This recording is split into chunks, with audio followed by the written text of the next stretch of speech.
കോമാളിത്തരം കളിക്കുന്ന ആൾക്കാരെ ജനങ്ങൾക്ക് ഭയങ്കര ഇഷ്ടം. കാരണം ജനങ്ങളുടെ മുന്നിൽ നോക്കുമ്പോൾ അവരെക്കാൾ വലിയവനായിട്ട് ഒരാൾ വേണ്ട, അവരെക്കാളും താഴെത്തട്ടുള്ള ഒരാൾ മതി. ഈ ഒരു കൺസെപ്റ്റാണ്. ആ പ്രപ്പോസൽ വളരെ ക്ലിയർ ആയിട്ട് ഞാൻ പറഞ്ഞത്, മല്ലു ട്രാവൽ എന്ന് പറഞ്ഞ യൂട്യൂബ് ചാനൽ തുടങ്ങും.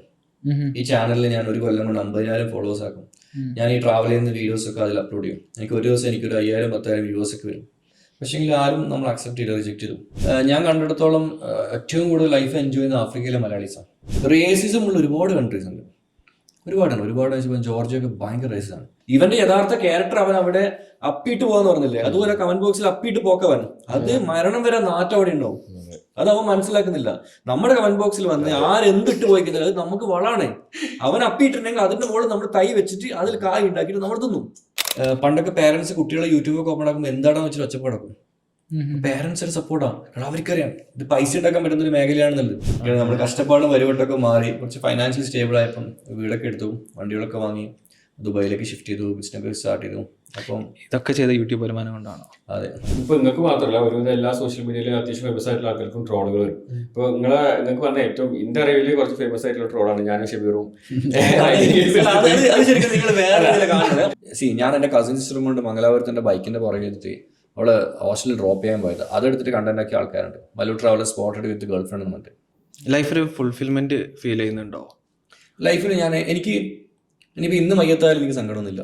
കാരണം ഞാൻ എൻ്റെ ആഗ്രഹിച്ച പോലെ ലൈഫ് ജീവിച്ചിട്ടുണ്ട്, ഇപ്പം ജീവിക്കുന്നുണ്ട്. എനിക്ക് ഇത്രത്തോളം എത്താൻ പറ്റിയെങ്കിൽ നിങ്ങളുടെ മുമ്പിൽ ഇപ്പം ഈ വന്നിരിക്കാൻ പറ്റിയെങ്കിൽ ഞാൻ ലൈഫിൽ നല്ലോണം അച്ചീവ് ചെയ്തിട്ടുണ്ട്. I am very successful man, അതിൽ യാതൊരു സംശയമില്ല. ഹായ് ഗൈസ്, വെൽക്കം ടു എർച്ചി പോഡ്കാസ്റ്റ്. അപ്പോൾ നമ്മൾ ബാക്ക് ഇൻ പോളണ്ടാണ്. നമ്മളെ കുറച്ച് എപ്പിസോഡ്സ് ഇപ്പോൾ നാട്ടിൽ ഇട്ടിട്ടുണ്ടായിരുന്നത്. We are back in Poland. ഞാൻ ഫാരിസ് തക്കുണ്ട്. ഇന്ന് നമ്മളോട് സ്പെഷ്യൽ ഗസ്റ്റ് കൂടെ ഉണ്ട്.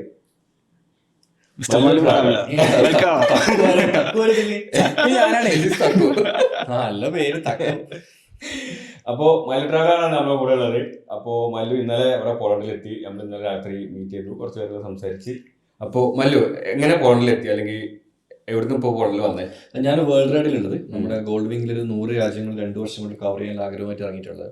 ഇപ്പം ഞാൻ റഷ്യ വഴിയാണ് യൂറോപ്പിലുണ്ട്. റഷ്യയിൽ നിന്ന് എസ്റ്റോണിയ വന്നു, അവിടുന്ന് ലാത്വിയ വന്നു, അവിടുന്ന് ലിത്വാനിയ വന്നു, അവിടുന്ന് ഇപ്പോൾ പോളണ്ട് എത്തി. ഇൻഷാല്ലാ ഇവിടുന്ന് ഇപ്പം നാളെ രാവിലെ ജർമ്മനി പോകണം, ബെർലിൻ പോയിട്ട് അവിടുന്ന് ബെൽജിയം ആംസ്റ്റർഡാം വഴി ബെൽജിയം നെതർലാൻഡ്സ് വഴി നേരെ ഫ്രാൻസ് പോയിട്ട് അവിടുന്ന് UK.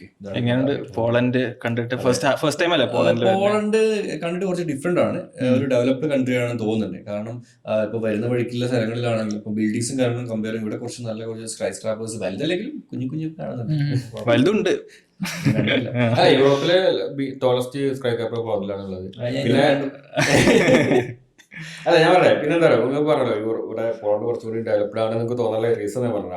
ഇപ്പോൾ നിങ്ങളെ മാതിരി ലോകം ഇറങ്ങിയിട്ടില്ല. യൂറോപ്പിൽ കുറച്ച് കൺട്രീസ് നമ്മൾ പോയിട്ടുണ്ട്. അപ്പോൾ ഈ വേൾഡ് വാറിന്റെ സമയത്തൊക്കെ കൂടുതൽ നാശം സംഭവിച്ച പോളണ്ടാണ് ബാക്കിയുള്ള കൺട്രീസിനെക്കാട്ടിലും.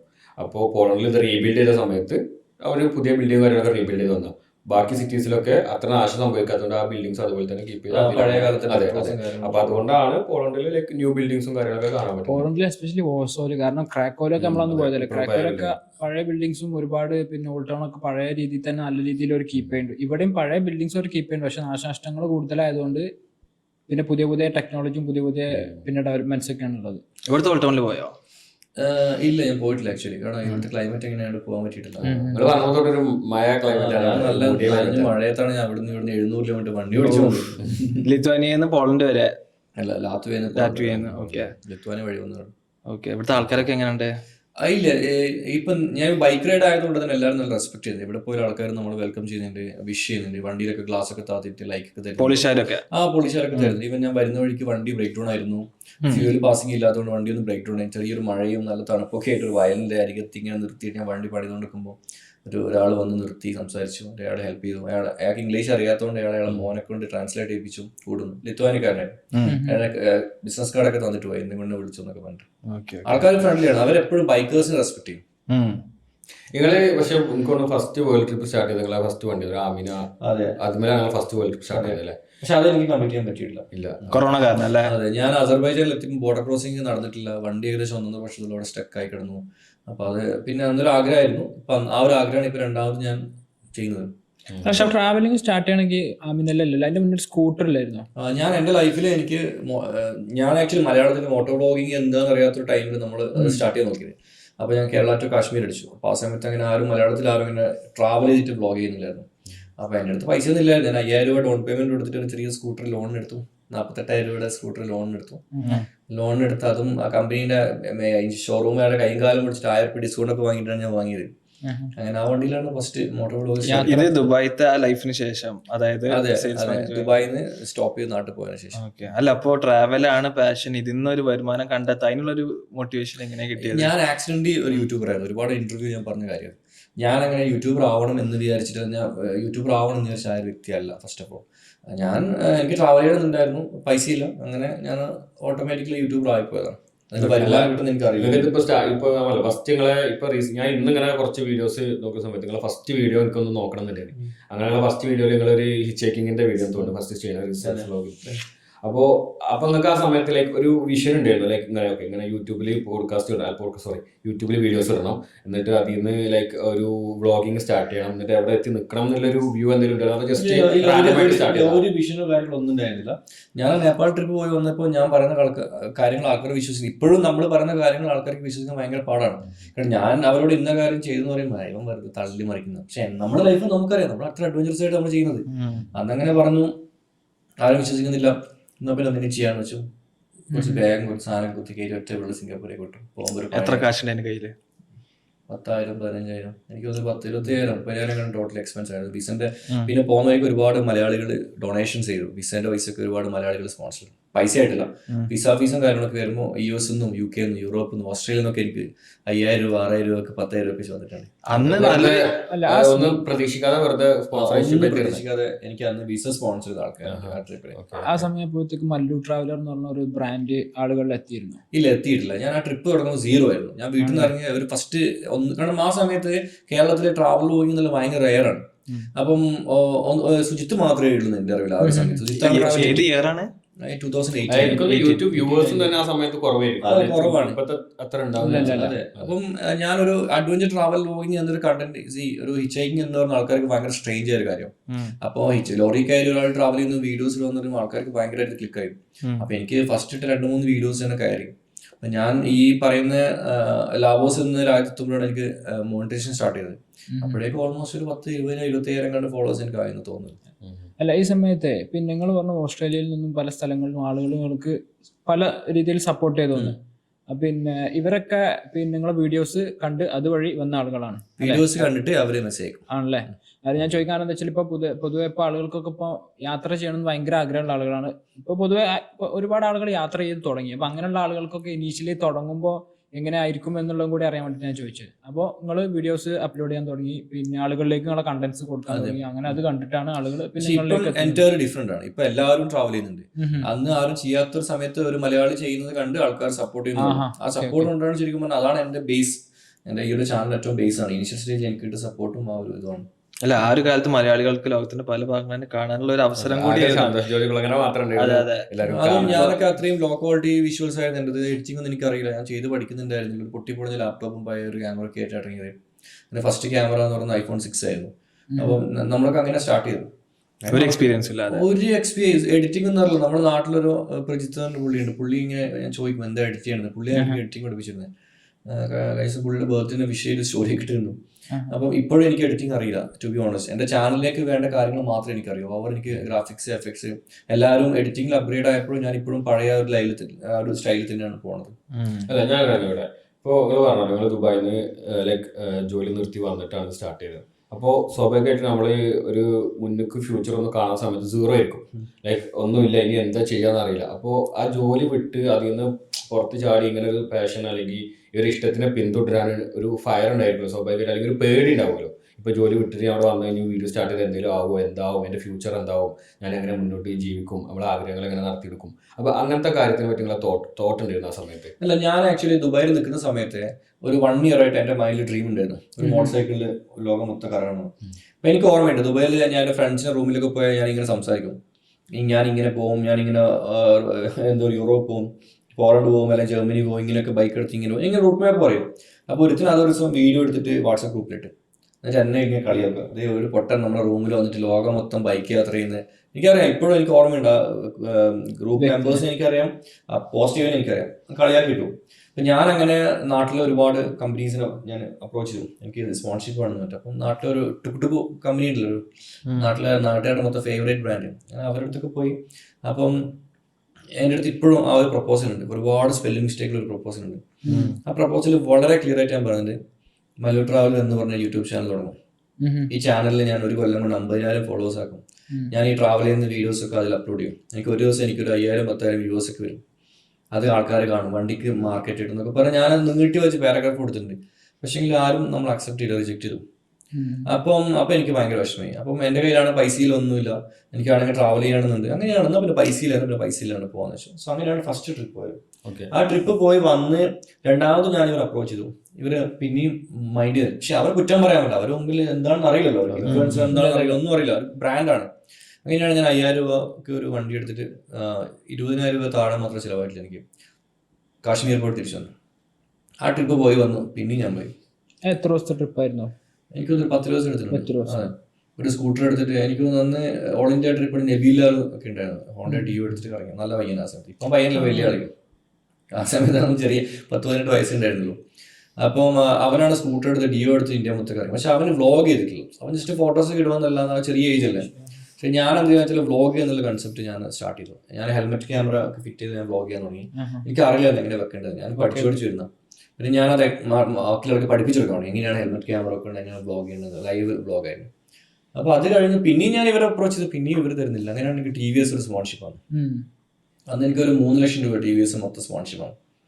അങ്ങനെയാണ് ഞാൻ അപ്പാച്ചെ ബൈക്കിനോട് ഞാൻ ഇറങ്ങിയത്. അതും ഇതുപോലെ നിങ്ങൾ പ്രപ്പോസൽ വെച്ചിട്ടാണ് പിന്നെ വന്നിട്ടുള്ളത്? അതെ, ഞാൻ ട്രിപ്പൊക്കെ പോയാൽ ഇവർക്ക് ഏകദേശം ഇതായി. അപ്പോൾ ഒരു 3 lakhിൻ്റെ അടുത്ത് അവർ സ്പോൺഷിപ്പ് വന്നു. കാർണിട്ടൊക്കെ അടിച്ച് ഞാൻ വണ്ടി എടുത്തു, ട്രിപ്പ് പോട്ടു. പക്ഷേങ്കിൽ TVS ഭയങ്കര ഹാപ്പിയാണ്. കാരണം അന്ന് നമ്മൾ ആ ഒരു ട്രിപ്പോട് കൂടിയിട്ട് നല്ലൊരു ഹൈപ്പ് വന്നിട്ടുണ്ട്. ഒരുപാട് ആൾക്കാർ അപ്പാച്ചെ എന്നുള്ള ബ്രാൻഡ് എത്താൻ സാധിച്ചിട്ടുണ്ട്. എനിക്ക് അതിനുശേഷം കമ്പനി ഓൾമോസ്റ്റ് 9-10 വണ്ടികൾ എനിക്ക് ഗിഫ്റ്റ് ആയിട്ട് തന്നിട്ടുണ്ടായിരുന്നു. ഒരു RR 310 മുതൽ സ്കൂട്ടേഴ്സ് ഒക്കെ ഒരുപാട് വണ്ടികൾ ബ്രാൻഡിങ് എടുത്തിട്ട് അതൊക്കെ ഗിവ് കൊടുക്കുക. എല്ലാം ഞാനാണ് ഫസ്റ്റ് ബൈക്സ് ഒക്കെ ഗിവ് കൊടുത്ത് തുടങ്ങിയത്. ഇപ്പോഴാണ് എന്താ പറയുക ഷെയർ ചെയ്ത ഗിവ് വന്നത്. പക്ഷെ ആ സമയത്ത് ഞാൻ നമ്മുടെ ഫോളോവേഴ്സിൻ്റെ ഇടയിൽ യൂട്യൂബിൽ ഞാൻ എൻ്റെ ചില യൂട്യൂബ് വീഡിയോസിന് 3 ലക്ഷത്തിന് മേലെ കമന്റ്സ് മാത്രമുണ്ട്. നിങ്ങൾക്കത് വ്ളോഗ്സിൽ എവിടെയും ഇത്ര ലക്ഷം കമന്റ്സ് കാണാൻ പറ്റില്ല. 300K മുകളിൽ കമന്റ്സ് എൻ്റെ ചില വീഡിയോസിൽ ഇപ്പോൾ ഉണ്ട്. അത് ആക്ച്വലി ചെറിയൊരു മിനി റെക്കോർഡാണ്. വ്ളോഗ്സിൽ അത്ര കമന്റ്സ് വരില്ല.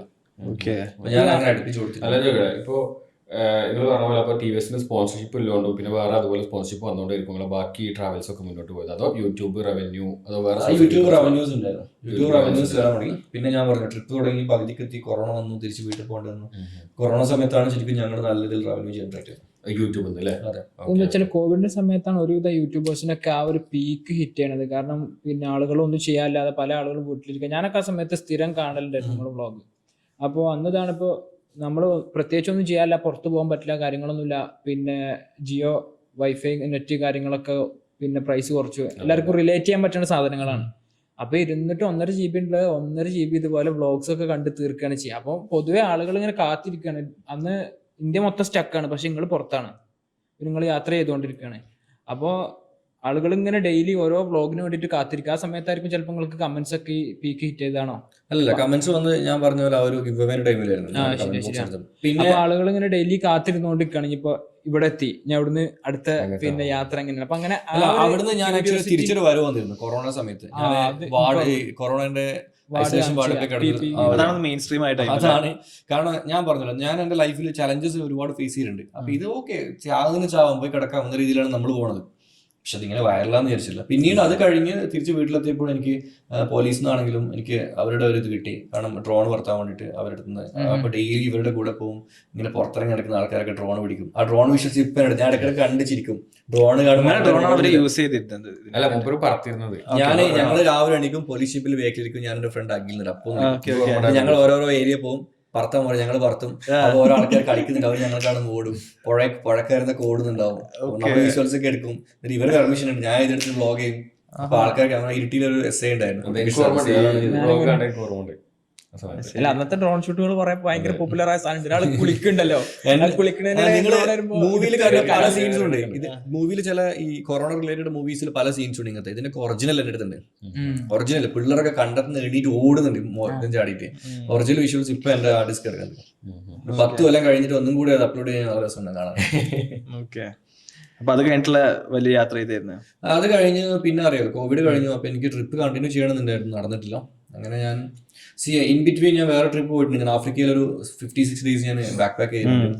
ആഫ്രിക്ക എന്നുള്ള ആൾക്കാർക്ക് പോകാൻ ഭയങ്കര പേടിയിൽ കൺട്രിയാണ്. ഈവൻ ഇന്ത്യയിൽ നിന്ന് ഒരു വ്ളോഗറും പോയിട്ടില്ല അവിടെ. നിങ്ങളുടെ അഭിപ്രായം എന്താണ്? ആഫ്രിക്കൻ അടിപൊളി സ്ഥലമാണ്. അങ്ങനത്തെ ഒരു റിസ്ക് എലിമെന്റ് ഇല്ല. റിസ്ക് ഉണ്ട്. ഞാൻ വലിയവനാണ് എന്ന് പറഞ്ഞു പോയിക്കുന്ന എല്ലാവർക്കും റിസ്ക് ഉണ്ട്. അപ്പൊ ഞാനിപ്പോ ട്രിപ്പിലാണ്. ഞാനൊരു 15 റംസിന് ടീഷർട്ട് ഇട്ട് നോർമൽ ഡ്രസ്സ് കിട്ടാൻ നടക്കണം. എന്റെ വാച്ചോ കാര്യങ്ങളോ അല്ല ഒന്നുമില്ല. നമ്മൾ ആ ഒരു ഫേസിലുണ്ടാവും. അപ്പൊ ഞാൻ അവിടെ പോയി വലിയൊരു എക്സ്പെൻസീവ് സാധനങ്ങളൊക്കെ ഇട്ടിട്ട് ഞാൻ പൈസക്കാരനാണ് എന്ന് പറഞ്ഞ ആൾക്കാർക്ക് ഓട്ടോമാറ്റിക്കലി മൈൻഡിൽ കക്കാലിന്റെ മൂഡ് വരും. അത്രേ ഉണ്ടാവും. അങ്ങനെ ക്യാഷ് ഒന്നും കയ്യിൽ വെക്കാതെ? ഇല്ല, ഞാനൊരു പഴയ ബാഗും അതുപോലെ ലാപ്ടോപ്പും ഒരു ഇതും പിന്നെ കുറച്ച് ഡ്രസ്സും അത്രേ ഉണ്ടായിരുന്നു. അപ്പൊ ആഫ്രിക്കന്റെ ട്രാവൽ പറയുമ്പോൾ ഫസ്റ്റ് എത്തിയ കൺട്രി ഏതായിരുന്നു? കെനിയ എത്തി. കെനിയയിൽ ഞാൻ ഒരുപാട് വില്ലേജൊക്കെ ഒരുപാട് എക്സ്പ്ലോർ ചെയ്തിട്ടുണ്ട്. അവിടെ ഞാൻ ടാൻസാനിയ പോയി, അവിടെ സൻസിബാർ പോയി, ടാൻസാനിയ വന്നു. അവിടെ ഞാൻ ഉഗാണ്ട പോയി, അവിടെ റുവാണ്ട പോയി. എല്ലാം ബൈ റോഡ്. എങ്ങനെ പോകണം? By road. അതെ, ബസ്. അവിടെ ബസ്സിനൊക്കെ ട്രിപ്പ് എടുത്തിട്ടുണ്ട്, ബസ്സിനൊക്കെ പോയിട്ടുണ്ട്. ഇതിന്റെയൊക്കെ ഫണ്ട് യൂട്യൂബ് റവന്യൂ ആണോ? യൂട്യൂബ് റവന്യൂ ആണ് ആ സമയത്ത്. പക്ഷെ എനിക്ക് ആഫ്രിക്കൻ ട്രിപ്പിന് എനിക്കൊരു ബ്രാൻഡ് സ്പോൺസർ ആയിട്ടുണ്ട്. ആ ബ്രാൻഡിന്റെ ഓണർ എന്റെ കമ്പനിയുടെ പാർട്ട്ണറാണ്. അതാണ് ജസീൽ എന്നാണ് പേര്. ഈസി ഫെയർ എന്ന് പറഞ്ഞൊരു ഈസി ഫെയർ എന്റെ ബ്രാൻഡാണ്. ഫെയർ ഫസ്റ്റ് എന്ന ബ്രാൻഡ് ഉണ്ടായിരുന്നു. ഫെയർ ഫസ്റ്റിന്റെ ടീഷർട്ടും ക്യാപ്പൊക്കെ ഇപ്പോഴും എന്റെ വീഡിയോസിൽ ഇങ്ങനെ കാണാൻ പറ്റും. അപ്പൊ അങ്ങനെയാണ് ജസീലിനെ കിട്ടിയത്. അപ്പൊ ജസീൽ ഇപ്പൊ എന്റെ പാർട്ട്ണർ, എന്റെ കൂടെ തന്നെ ഉണ്ട്. ജസീൽ ആദ്യമായിട്ട് നിങ്ങളെ സ്പോൺസർ ആയിട്ടാ? അതിന്റെ സ്പോൺസർ ആയിട്ട് വരുന്നത് നല്ലൊരു സുഹൃത്താണ്. ഇപ്പൊ സുഹൃത്ത് നമ്മുടെ പാർട്ട്ണറൊക്കെയാണ്. നമ്മുടെ ഏറ്റവും എന്റെ ലൈഫിൽ ഏറ്റവും ക്ലോസസ്റ്റ് പേഴ്സൺ, എന്റെ എല്ലാ കാര്യങ്ങളും അറിയുന്ന പേഴ്സൺ. ഓക്കെ. അപ്പൊ അവിടുത്തെ ആൾക്കാരെ പെരുമാറ്റം കണ്ടിരുന്നു പോയപ്പോ? അടിപൊളിയാണ്. പാവങ്ങളാണ് അവിടെ. അവരിപ്പോഴും 10 കൊല്ലം പുറകിലാണ് ജീവിക്കുന്നത്. അപ്പൊ അവര് ഭയങ്കര പാവങ്ങളാണ്. കുഴപ്പമൊന്നുമില്ല. ആൾക്കാർ ഇങ്ങനെ വെറുതെ പറയുമെന്നല്ലാതെ പ്രശ്നങ്ങളൊന്നുമില്ല. നമ്മുടെ എങ്ങനെയാണോ ഒരാളുടെ നിൽക്കുന്നത് അതുപോലെ. ഓക്കെ. ശരിക്കും ഞാൻ കണ്ടിടത്തോളം ഏറ്റവും കൂടുതൽ ലൈഫ് എൻജോയ് ചെയ്യുന്ന ആഫ്രിക്കയിലെ മലയാളീസാണ്. ആഫ്രിക്കയിൽ മലയാളീസ് ഉണ്ട് അല്ലേ? ഏറ്റവും കൂടുതൽ ലൈഫ് അവരെന്തൊക്കെയാണ് യൂറോപ്പിനെക്കാളും UK-നെക്കാളും. ഓക്കെ. അതെന്താ വെച്ചാല് ഇവരുടെ വീട്ടിൽ മെയ്ഡ്സ് ഉണ്ടാവും, ആഫ്രിക്കൻസ് മെയ്ഡ് ഉണ്ടാവും. ഓക്കെ. അത് ഒരാൾക്ക് $100 കൊടുത്താൽ മതി. രണ്ടാൾ വെച്ചാൽ $100-200 ഒരു മാസം വരുന്നുള്ളൂ. ഒരു മാസം നമ്മൾ പോയി ഡ്രസ്സ് കഴിച്ചിട്ട് അണ്ടർവെയർ വെച്ച് ഷൂസ് കഴിച്ചിട്ട് ചാടിയാൽ മതി. രാവിലെ നമ്മൾ അവർ ഫുൾ വാഷ് ചെയ്ത് സെറ്റ് ആക്കി വെച്ചിട്ടുണ്ടാവും. നല്ല ചോറ്, സാമ്പാർ, മീൻ പൊരിച്ച് നാടൻ ഫുഡൊക്കെ അവരുണ്ടാക്കും. അപ്പൊ ഈ മലയാളീസ് എന്താ വർക്ക് പാസ്പോർട്ട് ഹോൾഡേഴ്സ് ഉണ്ട്, വർക്ക് ചെയ്യുന്ന ആൾക്കാരുണ്ട്. പിന്നെ ഇപ്പം ഗൾഫിലാണെങ്കിലും എവിടെയാണെങ്കിലും നമ്മളിവിടെ സെക്കൻഡ് പേഴ്സൺ ആണ്, നമ്മളിവിടെ രണ്ടാമതാണ്. ഇവിടുത്തെ ആൾക്കാർക്ക് നമ്മളോട് ഒരു ഇതുണ്ടോ എപ്പോഴും സെക്കൻഡ് പേഴ്സൺ ഇല്ല. പക്ഷെ അവിടെ അതില്ല. അവിടുത്തെ ആൾക്കാർ നമ്മളാണ് അവിടെ മെയിൻ. നമ്മുടെ അടുത്താണ് ആക്ച്വലി പൈസയും കാര്യങ്ങളൊക്കെ ഉള്ളത്. പൊതുവെ ആഫ്രിക്കനെ പറ്റിയിട്ട് നമുക്ക് ഇങ്ങനത്തെ ഒരു പെർസ്പെക്റ്റീവ് കിട്ടിയിട്ടില്ല. അതായത് ഇമിഗ്രൻസ് നമ്മൾ മലയാളികൾക്ക് അവിടെ പോയി നിൽക്കാൻ പറ്റിയ ഒരു സാഹചര്യം ഉണ്ട് എന്നുള്ളത് നിങ്ങൾക്കത് തോന്നുന്നതാണ്. ഞാൻ ഇപ്പോഴും പറഞ്ഞു, ഞാൻ ഇത്രയും കൺട്രി പോയി എക്സ്പീരിയൻസിലാണ്. ലോകത്തിൽ ഏറ്റവും കൂടുതൽ മലയാളികൾ എൻജോയ് ചെയ്ത് ജീവിക്കുന്ന ആഫ്രിക്കൻ. ഒരു ടെൻഷൻ ഇല്ലാണ്ട് അവരവിടുത്തെ രാജാക്കന്മാർ. പക്ഷെ അവർ പുറത്തങ്ങനെ പറയില്ല. പിന്നെ വേറെ കാര്യമുണ്ട്, ലോകത്തിൽ 1% പോലും അഹങ്കാരവും പൊങ്ങച്ചവും പ്രാഞ്ചിത്രവും ഇല്ലാത്തതും ആഫ്രിക്കൻ മലയാളീസാണ്. നിങ്ങൾ ശ്രദ്ധിച്ചോ? അവർ ഉപയോഗിക്കുന്ന വണ്ടി ശ്രദ്ധിച്ചോ? ഇപ്പോൾ ദുബൈയിലൊക്കെ ആണെങ്കിൽ ഒരു 1 മില്യൺ ദിർഹംസ് ലാസ്റ്റ് ഇയറിലാണെങ്കിൽ 3 മില്യൺ ലോൺ എടുത്തിട്ട് വീട് എടുത്ത് ഭയങ്കര വണ്ടിയൊക്കെ എടുത്തിട്ട് ഷോ കാണിക്കും. പക്ഷേ അവിടെ ഉള്ളവൻ്റെ 10 ഇരട്ടി ആസ്തികൾ ഉള്ളവരൊക്കെ ആഫ്രിക്കയിലല്ല. അവനിപ്പോഴും സിമ്പിൾ ആയിരിക്കും. 2 റീസൺ നമ്പർ 1 അവർക്ക് അങ്ങനെ എക്സ്പെൻസ് കാണിക്കാൻ പറ്റില്ല. അത് അവർക്ക് കുറച്ച് ഡേഞ്ചറാണ്. ഓക്കെ. രണ്ടാമത് അവരങ്ങനെ ശീലിച്ചു. അവിടെ ആരോ മുമ്പിൽ അവർ കാണിക്കേണ്ടത് പാവങ്ങളെ മുമ്പിലും. പാവങ്ങളെ ആൾക്കാരല്ല അവർ മുമ്പിൽ കാണിക്കേണ്ട ആവശ്യമില്ല. അപ്പോൾ അവർ സിമ്പിൾ ലൈഫ് ആയിരിക്കും. ഇപ്പം നിങ്ങൾ ലൈഫിൽ എപ്പോഴെങ്കിലും ആഫ്രിക്കയിൽ ബിസിനസ് ചെയ്യുന്ന ഒരു മനുഷ്യനെ കണ്ടു കഴിഞ്ഞാൽ ആ മനുഷ്യന്റെ വസ്ത്രം കണ്ടിട്ട് വിലയിരുത്തില്ല. അങ്ങനെയുടെ ബാങ്ക് അക്കൗണ്ടിൽ പൂത്ത പൈസ ഉണ്ടാവും. അത് റിയൽ സത്യം. അല്ല, ആഫ്രിക്കൻസ് നല്ല റിച്ച് ആളുകളുണ്ട്. എൻ്റെ കൂടെ ക്ലാസ്സിലൊക്കെ ഉണ്ടായിരുന്നു. ഓൺ ഡെയിലി വരുന്ന ഫുൾ ലോക്കൽ ആഫ്രിക്കൻ അല്ലേ? അതെ. അല്ല, പൈസ ഉണ്ടാക്കണ്ടെന്ന് പറയാം. മലയാളീസ് ആണെങ്കിലും നല്ല റവന്യൂ. അല്ല, അവര് മെയിൻ ബിസിനസ് ഒക്കെ എന്തായിരുന്നു? എന്റെ അറിവിൽ ഇല്ല, അവിടെ വർക്ക് ചെയ്യുന്ന ആൾക്കാരുണ്ട്. അതുപോലെ മൈനിങ് ഉണ്ട്. മൈനിങ്ങിൽ തട്ടിപ്പ് നടത്തുന്ന ആൾക്കാരുണ്ട്, തട്ടിപ്പെടുന്ന ആൾക്കാരുണ്ട്, നല്ല ആൾക്കാരുണ്ട്. പിന്നെ മൊബൈൽ ഷോപ്പുകളുണ്ട്. എനിക്കിപ്പോൾ ഒരു ഓപ്പർച്യൂണിറ്റി വന്നു ഞങ്ങളുടെ പെർഫ്യൂംസിന്റെ ബിസിനസ് ആഫ്രിക്കയിലെ ഒരു കൺട്രിയിലേക്ക്. അപ്പോൾ ഞാൻ അങ്ങനെ അവിടെ ഒരാൾ സംസാരിച്ചപ്പോൾ ഞാൻ അങ്ങനെ പോകാൻ നിൽക്കുന്നുണ്ടായിരുന്നു. പിന്നെ നമുക്ക് കിട്ടിയ ഒരു ഇൻഫർമേഷൻ വെച്ച് നമ്മളിപ്പോൾ നിലവിൽ ഇവിടെ എസ്റ്റാബ്ലിഷ് ആയിട്ട് അങ്ങോട്ടേക്ക് പോകാനുള്ള പ്ലാനിലാണ്. ഞങ്ങൾക്ക് അവിടെ സ്റ്റോർ ഓപ്പൺ ആക്കാനുള്ള ഒരു പ്ലാൻ ഇട്ടിരുന്നു. മാർക്കറ്റ് കാണുന്നുണ്ട് അവിടെ? ഹ്യൂജ് മാർക്കറ്റാണ്. ഞാൻ എൻ്റെ ലൈഫിൽ ഞാൻ ഇടയ്ക്ക് പോകുന്നൊരു സ്ഥലമാണ് സാൻസിബാർ എന്ന് പറയുന്നത്. കാരണം ഞാൻ പഴയ മലയാളം മൂവീസ് ഒരുപാട് കാണാറുണ്ട്. നിങ്ങൾ എന്നെ കണ്ടിട്ടുണ്ട് ചിലപ്പോൾ. അപ്പം അതെന്ന് വെച്ചാൽ പഴയകാല കേരളം കാണാൻ എനിക്ക് ഭയങ്കര ഇഷ്ടമാണ്. പണ്ടത്തെ കേരളം. ആ പണ്ടത്തെ കേരളം നിങ്ങൾക്ക് കാണണമെന്നുണ്ടെങ്കിൽ നിങ്ങൾ ആഫ്രിക്ക പോയാൽ ഞാൻ അവിടെ സാൻസിബാർ പോയിട്ടുണ്ട്. അവിടെയൊക്കെ പോയി ഞാൻ നമ്മുടെ നാടൻ കേരളം 10-15 വർഷം മുമ്പ് എങ്ങനെയായിരുന്നു ഇപ്പോഴും ആ ഓലമേഞ്ഞ വീടും മാച്ചിയും അടിച്ചു വരുന്ന സംഭവങ്ങളും വട്ടത്തിലുള്ള ടോയ്ലറ്റും ഓലമേഞ്ഞ എന്താ പറയുക ആ ഒരു കുറുന്തോട്ടിയും പേരക്കയും എന്നുവെച്ചാൽ പണ്ട് കാലത്ത് ഭൂമിയുടെ ഈ പ്ലേറ്റ്സില് ഈ സാൻസിബാറിന് പറഞ്ഞ ആ ഏരിയയും കേരളമൊക്കെ ഒന്നായിരുന്നു. അവിടെ നിന്നാണ് ഇത് ഡിവൈഡ് ആയത്. അപ്പൊ നമ്മുടെ മണ്ണിലുള്ള മണ്ണിര വരെ നമുക്ക് അവിടെ കിട്ടും. അല്ല, എനിക്ക് വേറൊരു പെർസ്പെക്റ്റീവ്. നിന്റെ ഫാമിലിയില് ഒരു അകന്ന ബന്ധുവാണ്. അവര് ആഫ്രിക്കയിൽ പോയിട്ട് ATM പൈസ എടുത്ത് പുറത്തേക്ക് ഇറങ്ങുമ്പോ കൊല്ലപ്പെട്ടിരുന്നു. അതിനുശേഷം എനിക്ക് ആകെ നെഗറ്റീവ്. അത് ആഫ്രിക്ക നിൽക്കുമ്പോ യൂറോപ്പില് പൈസ എടുത്ത് പുറത്തേക്ക് കൊല്ലപ്പെടില്ല. ചാൻസ് ഉണ്ട്. UK എസ്പെഷ്യലി UK കമ്പയർ ചെയ്യുമ്പോൾ ഭയങ്കര സേഫാണ് ആഫ്രിക്ക. UK കമ്പയർ ചെയ്യുമ്പോൾ ഭയങ്കര സേഫാണ്. പിന്നെ ആഫ്രിക്കയിൽ എല്ലാവരും ലോകം മൊത്തം കള്ളന്മാരല്ല. ചില ആൾക്കാരുണ്ടാവും വരുമാനം ഉണ്ടാവില്ല, പൈസ ഉണ്ടാവില്ല, ഒന്നും ഉണ്ടാവില്ല, എന്ത് ചെയ്യണം తెలిയാത്ത സാഹചര്യം കൊണ്ട് കള്ളന്മാരെ പോകുന്നതാ. അത്രേ ഉള്ളൂ. ഞാൻ ടാൻസാനിയയിൽ പോയിട്ട് അവിടെ ഒരു മാർക്കറ്റ് ഉണ്ട്. ആ മാർക്കറ്റിലേക്ക് നടക്കാം. അപ്പം ഞാനിങ്ങനെ പോക്കറ്റ് എപ്പോഴും കയ്യിടും. ട്രൗസർ വെച്ചാൽ മൊബൈലുണ്ട്. അപ്പം ഞാനിങ്ങനെ പോകുമ്പോൾ പെട്ടെന്ന് എൻ്റെ മൊബൈൽ മൂവ് ആകുന്നില്ല. ഞാനിങ്ങനെ തിരിഞ്ഞു പിടിച്ചു. ഒരുത്തനെപ്പോഴും മൊബൈൽ എടുത്തിട്ട് എന്നോട് സ്വയലീയ ഭാഷയിൽ ഇതൊക്കെ സൂക്ഷിക്കണ്ടേ. എൻ്റെ കൂടെ ഷിജു ബ്രോ, അവൻ എൻ്റെ മൊബൈൽ നോക്കിയിട്ട് ഷിജു ബ്രോ ഉണ്ട് എൻ്റെ കൂടെ. അവൻ തല്ലാൻ വേണ്ടി പോയി, പക്ഷെങ്കിൽ ഒട്ടും ഒഴിവാക്കി കിട്ടും. എന്നിട്ട് ഷിജു ബ്രോ പറഞ്ഞു ഇതിപ്പോൾ നമ്മളിപ്പോൾ ഇവിടുന്ന് ഇങ്ങനെ തല്ലിയെന്ന് ഈ ജനങ്ങൾ മൊത്തമാണ് തല്ലിക്കൊന്നു തന്നെ. അവൻ ജനങ്ങൾക്ക് കള്ളന്മാരെന്ന് വലിയ താല്പര്യമൊന്നുമില്ല. അതെ. അല്ല, നമുക്കെന്താ പറയുക, ആഫ്രിക്ക എന്ന് പറയുമ്പോൾ പൊതുവെ ഒരു ഭയങ്കര പോവർട്ടി ആയിട്ടുള്ള രാജ്യത്ത്, പക്ഷെ ആഫ്രിക്കയിൽ ഒരുപാട് ഡെവലപ്ഡ് ആയിട്ടുള്ള സ്ഥലങ്ങളും സിറ്റീസും. എന്റെ അറിവിൽ വേൾഡിലെ ഏറ്റവും റിച്ചസ്റ്റ് ആയേണ്ട ആൾക്കാർ ആവേണ്ടത് ആഫ്രിക്കയിലാണ്. നിങ്ങൾ പരിശോധിച്ചോ, പണ്ട് കാലങ്ങളിൽ പുരാതന കാലഘട്ടത്തിൽ ലോകത്തിൽ ഏറ്റവും വലിയ കോടീശ്വരന്മാർ ജീവിച്ച ആഫ്രിക്കയിലാണ്. മൻസമൂസിന്റെ എക്സാമ്പിൾ എടുക്കുകയാണെങ്കിൽ പുള്ളിക്കാരന് ഹജ്ജ് ചെയ്യാൻ വേണ്ടി സൗദിക്ക് പോകണ വഴിക്ക് ഈജിപ്തിലൊക്കെ സ്വർണം വാരി എറിഞ്ഞിട്ട് ഈജിപ്തിലൊക്കെ ഇൻഫ്ലേഷൻ ഉണ്ടാക്കി എന്നാ പറയുന്നത്. അത്രക്കും സ്വർണം വാരി എറിയായിരുന്നു പോണ വഴിക്ക്. പിന്നീട് ഇപ്പം ഫ്രാൻസ് ആണെങ്കിലും UK ആണെങ്കിലും ഈ യൂറോപ്യൻ കൺട്രീസും മറ്റ് കൺട്രീസും ഒക്കെ അവിടെ ചേക്കേറി അവിടുത്തെ ആൾക്കാരെ അടിമകളാക്കിയിട്ട് അവിടുത്തെ ധാതു സമ്പത്ത് കൊണ്ടാണ് ഇവന്മാർ പൈസയാവുന്നത്. അതെ, അവരെ സമ്പത്ത് എടുത്തിട്ടാണ്. പക്ഷെ ഇതൊന്നും ചരിത്രത്തിന് പുസ്തകത്തിലേക്ക് കാണാൻ പറ്റില്ല. ഇപ്പോഴും കുറെ മൈൻഡ്സും കാര്യങ്ങളൊക്കെ ഇവിടുത്തെ ഗവൺമെന്റ്സിന്റെ അണ്ടറിലാണ്. ഇപ്പൊ തിരിച്ചെടുക്കാൻ തുടങ്ങി. ആഫ്രിക്കൻസിനൊക്കെ ഇപ്പം നല്ല ബുദ്ധി വന്നു, അവർ തിരിച്ചെടുത്തു. എത്ര രാജ്യങ്ങൾ ഇപ്പം ഫോറിനേഴ്സിനൊക്കെ ഒഴിവാക്കില്ലേ, അവര് തന്നെ ഭരണം തിരിച്ചെടുക്കാൻ തുടങ്ങി. ഇങ്ങനെ പോയി കഴിഞ്ഞാൽ എഴുതി വെച്ചോ, ഒരു 10-15 വർഷം കൊണ്ട് നമ്മളെക്കാളും 10 ഇരട്ടി ഗ്രോത്തിലേക്ക് അവർ പോകും. അവിടെ അത്ര റിസോഴ്സസ് ഉണ്ടല്ലോ, ഉണ്ട്, ഒരുപാടുണ്ട്. അതെ. അപ്പോ ആ കഴിഞ്ഞിട്ട് ആഫ്രിക്കത്തെ ട്രിപ്പ് കഴിഞ്ഞിട്ട് അടുത്ത പിന്നെ ഞാൻ നമ്മളെ ഫോർച്യൂണറൊക്കെ എടുത്തു. ഫാമിലിന്റെ കൂടെ. പിന്നെ ഫൈനാൻഷ്യലി കുറച്ച് സ്റ്റേബിൾ ആയപ്പം കുറച്ചും കൂടി മാറി, പട്ടിപ്പണിയൊക്കെ ഒഴിവാക്കി കുറച്ചും കൂടി ലക്ഷറി ആവാൻ തുടങ്ങി. നമ്മൾ കഷ്ടപ്പാടും വരുവട്ടൊക്കെ മാറി കുറച്ച് ഫൈനാൻഷ്യലി സ്റ്റേബിൾ ആയപ്പം വീടൊക്കെ എടുത്തു, വണ്ടികളൊക്കെ വാങ്ങി, ദുബായിലേക്ക് ഷിഫ്റ്റ് ചെയ്തു, ബിസിനസ് സ്റ്റാർട്ട് ചെയ്തു. അപ്പം ഇതൊക്കെ ചെയ്ത യൂട്യൂബ് വരുമാനം കൊണ്ടാണോ? അതെ, UAE പോയി ബിസിനസ് സ്റ്റാർട്ട് ചെയ്യുന്നവരെ യൂട്യൂബ് വരുമാനം കൊണ്ടാണ്. ഞാൻ നല്ല റവന്യൂ ജനറേറ്റ് ചെയ്തിട്ടുണ്ട് നമ്മൾ. ഇതിനെ പറ്റി ട്രാൻസ്പെറന്റ് ആവുന്നതിന് കുഴപ്പമുണ്ടോ? അതായത് നിങ്ങൾ ഏറ്റവും പീക്ക് ടൈമില് എത്രയായിരുന്നു ഒരു ആവറേജ് ഇൻകം? മലയാളത്തിൽ ഫസ്റ്റ് യൂട്യൂബ് റവന്യൂ വെളിപ്പെടുത്തിയ പ്ലാറ്റ്ഫോം എന്റേതാ. ഓക്കെ, അപ്പൊ അന്ന് ഞാൻ പറഞ്ഞപ്പോ ഒരുപാട് ആൾക്കാർ നിന്റെ ചാനൽ അടിച്ചു, യൂട്യൂബ് കളയുന്നൊക്കെ പറഞ്ഞിട്ട് ഭയങ്കര പ്രശ്നം ഉണ്ടായിരുന്നു. ഇല്ല, ഞാനെന്താ വിചാരിക്കുന്ന അറിയോ, നമ്മൾ ഉണ്ടാക്കുന്നുണ്ട്, എന്നാ പിന്നെ എല്ലാവരും ഉണ്ടായിക്കോട്ടെ.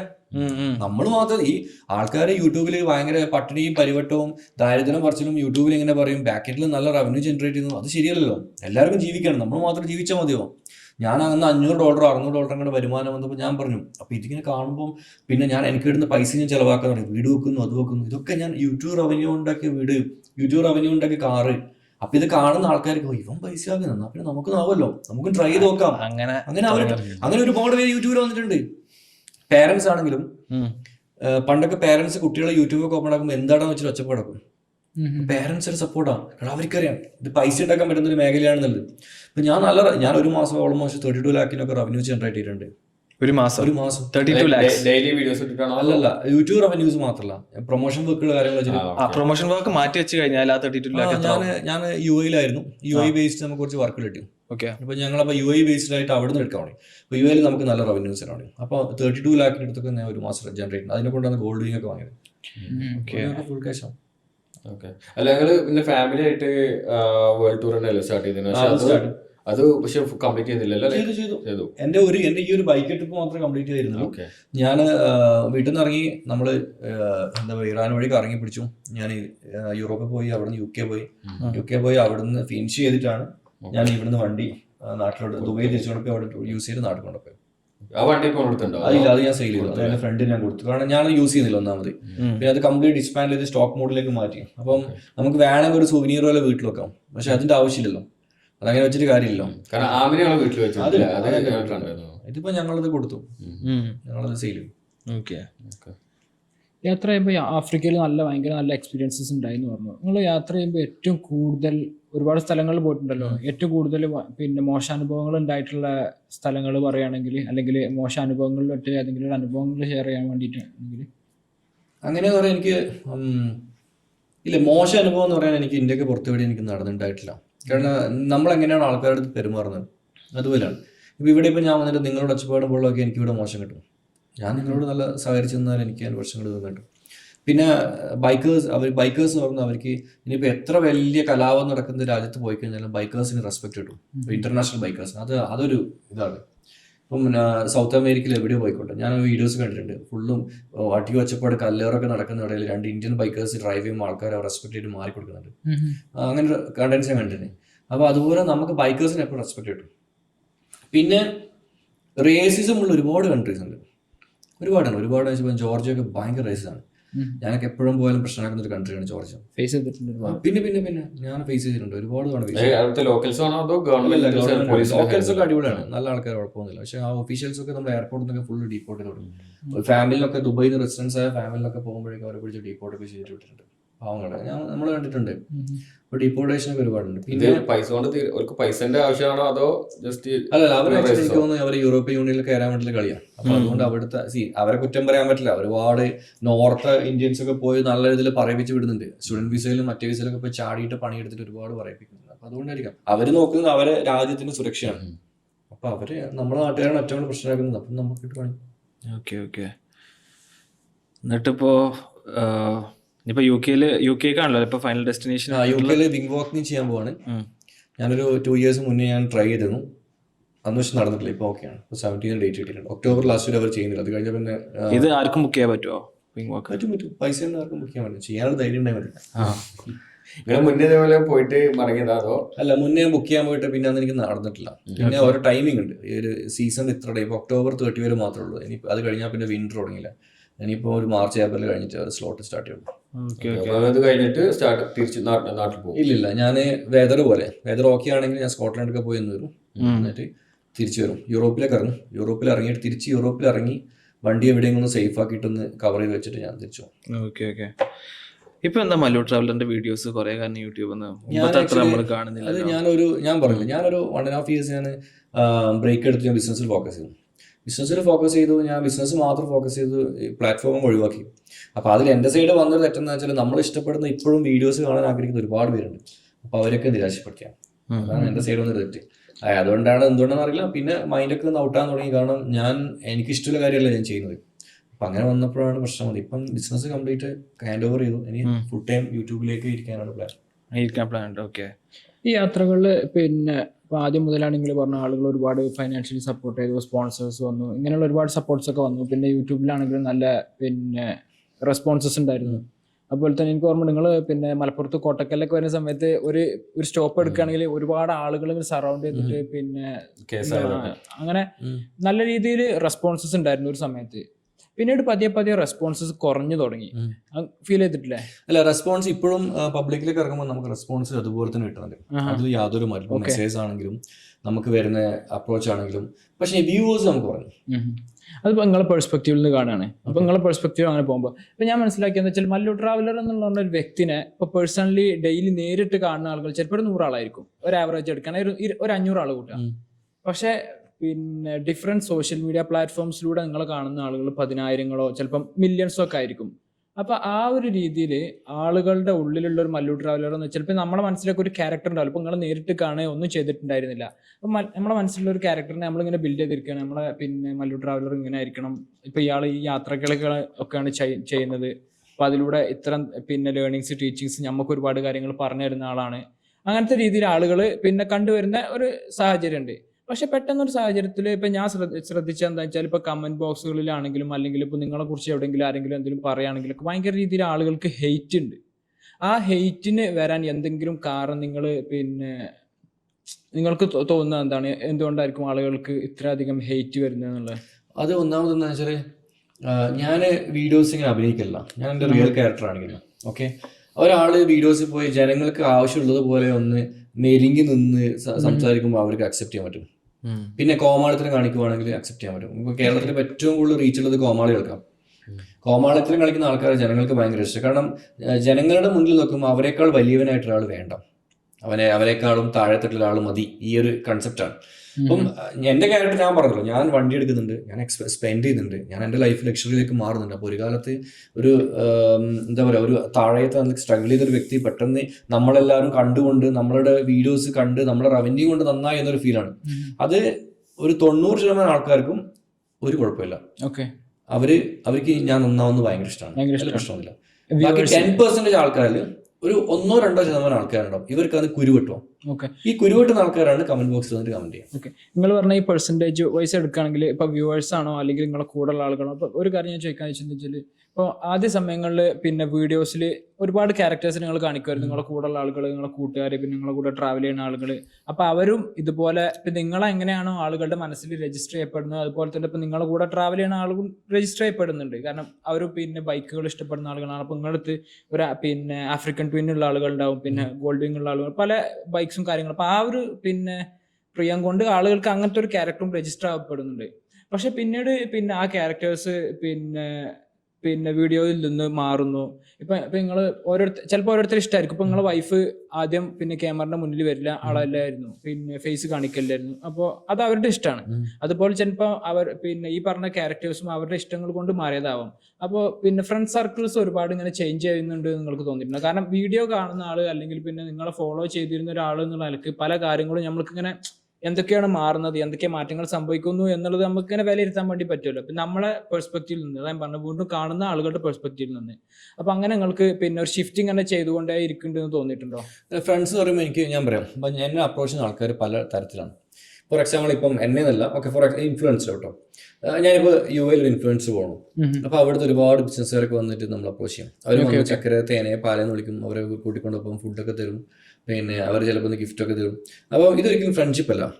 ഇത് ഇവർക്കൊരു PR എടുക്കാൻ വേണ്ടിയിട്ട് നമ്മുടെ പ്ലാറ്റ്ഫോമിൽ അവരെ താര കാണിക്കാനും ഒരു മലയാളത്തിൽ ഒരു പ്രാഞ്ചിത്രം കാണിക്കാൻ വേണ്ടി ഓപ്പർച്യൂണിറ്റി ആണ്. അത് അവർ മുതലെടുക്കാൻ വേണ്ടിയിട്ട് ഏത് ഇൻഫ്ലുവൻസർ അങ്ങോട്ട് പോയാലും അവർ കൂട്ടിക്കൊണ്ടു പോകും. അതൊരു ടൈമാണ്. അവരെ കൊണ്ടുപോയി അവരെ പ്ലാറ്റ്ഫോമിൽ തലയും കാലിലും വന്ന് പിന്നെ അവരങ്ങ് തട്ടും, പിന്നെ അവർ അടുത്ത ആളടുത്ത് പോകും. കാരണം അതാണ് ഒരു കൈൻഡ് ഓഫ് ആൾക്കാർ. പിന്നെ ഞാൻ എൻ്റെ യാത്രയിൽ കണ്ടുമുട്ടുന്ന ആൾക്കാരുണ്ട്. എൻ്റെ യാത്രയിൽ ഞാൻ കണ്ടുമുട്ടുന്ന കുടുംബങ്ങളാണെങ്കിലും എല്ലാവരും എന്നെ കോൺടാക്ട് ഉണ്ട്.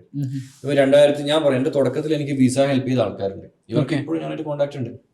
ഇപ്പോഴും ഫസ്റ്റ് സ്റ്റേജിലുള്ള ആൾക്കാർ മുഴുവൻ എൻ്റെ കൂടെ ഉണ്ട്. പിന്നെ എൻ്റെ കൂട്ടത്തിലുള്ള ഫ്രണ്ട്സ് ആണെങ്കിൽ ഇപ്പൊ ജെസ്സി പറഞ്ഞു, ഇപ്പൊ എൻ്റെ കൂടെ ഉണ്ട്. അപ്പം പണ്ട് മുതലുള്ള ആൾക്കാർ എൻ്റെ കൂടെയുണ്ട്. പിന്നെ ഇടക്കിടക്ക് വന്നു പോകുന്ന ആൾക്കാർ എന്ന് പറയുമ്പോൾ ജീവിതത്തിൽ ഞാൻ ഡയറക്റ്റ് ആയിട്ട് മീറ്റ് ചെയ്ത എല്ലാവരും ഞാൻ കോൺടാക്ട് ഇപ്പോഴുണ്ട്.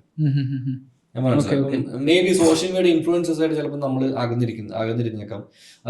കാരണം നമ്മുടെ ഒരു ബിസിനസിന്റെ ഭാഗമാണ്. നമ്മളൊരു ഫ്രണ്ട്സ് നമുക്ക് ഒരിക്കലും പറയാൻ പറ്റില്ല. അത് സോഷ്യൽ മീഡിയ എന്നുള്ള വേറെയാണ്. പക്ഷെ റിയൽ ലൈഫിൽ വീഡിയോയിലും വരാൻ താല്പര്യമില്ലാതെ, അല്ലെങ്കിൽ എന്റെ കണ്ടന്റ് ഉണ്ടെങ്കിൽ ഇല്ലെങ്കിൽ എന്റെ കൂടെ നിൽക്കുന്ന, അല്ലെങ്കിൽ ഞാൻ അവരെ കൂടെ നിൽക്കുന്ന കുറച്ച് ആൾക്കാരാണ്. അവർ ഇപ്പോഴും എന്റെ കൂടെ തന്നെ. അതാ പറഞ്ഞത്. നിങ്ങളെ പെർസ്പെക്റ്റീവ് നോക്കുകയാണെങ്കിൽ ചിലപ്പോൾ അവരിപ്പോ ഞാനും പിന്നെ ഒരുമിച്ചാണ് എന്നുള്ളതിന് ഞാൻ എന്റെ കൂടെ സ്റ്റോറി ഇടണം എന്ന അർത്ഥമില്ല. ഇല്ല. ഇപ്പൊ ഞാൻ കഴിഞ്ഞ ദിവസം സുഖിലാണ് കിടന്നപ്പം എനിക്ക് ചറബർ ഫോൺ കോൾസ് ആയിരുന്നു. അപ്പൊ എനിക്കറിയാം ആരൊക്കെയാണ് വിളിച്ചതെന്നുള്ളത്. പിന്നെ ഒരിക്കലും ഞാൻ അങ്ങനെ എല്ലാ ദിവസവും ഫ്രണ്ട്സിനോട് ചായ പിടിച്ചോ ചോറുന്നു ആ ക്യാരക്ടർ അല്ല.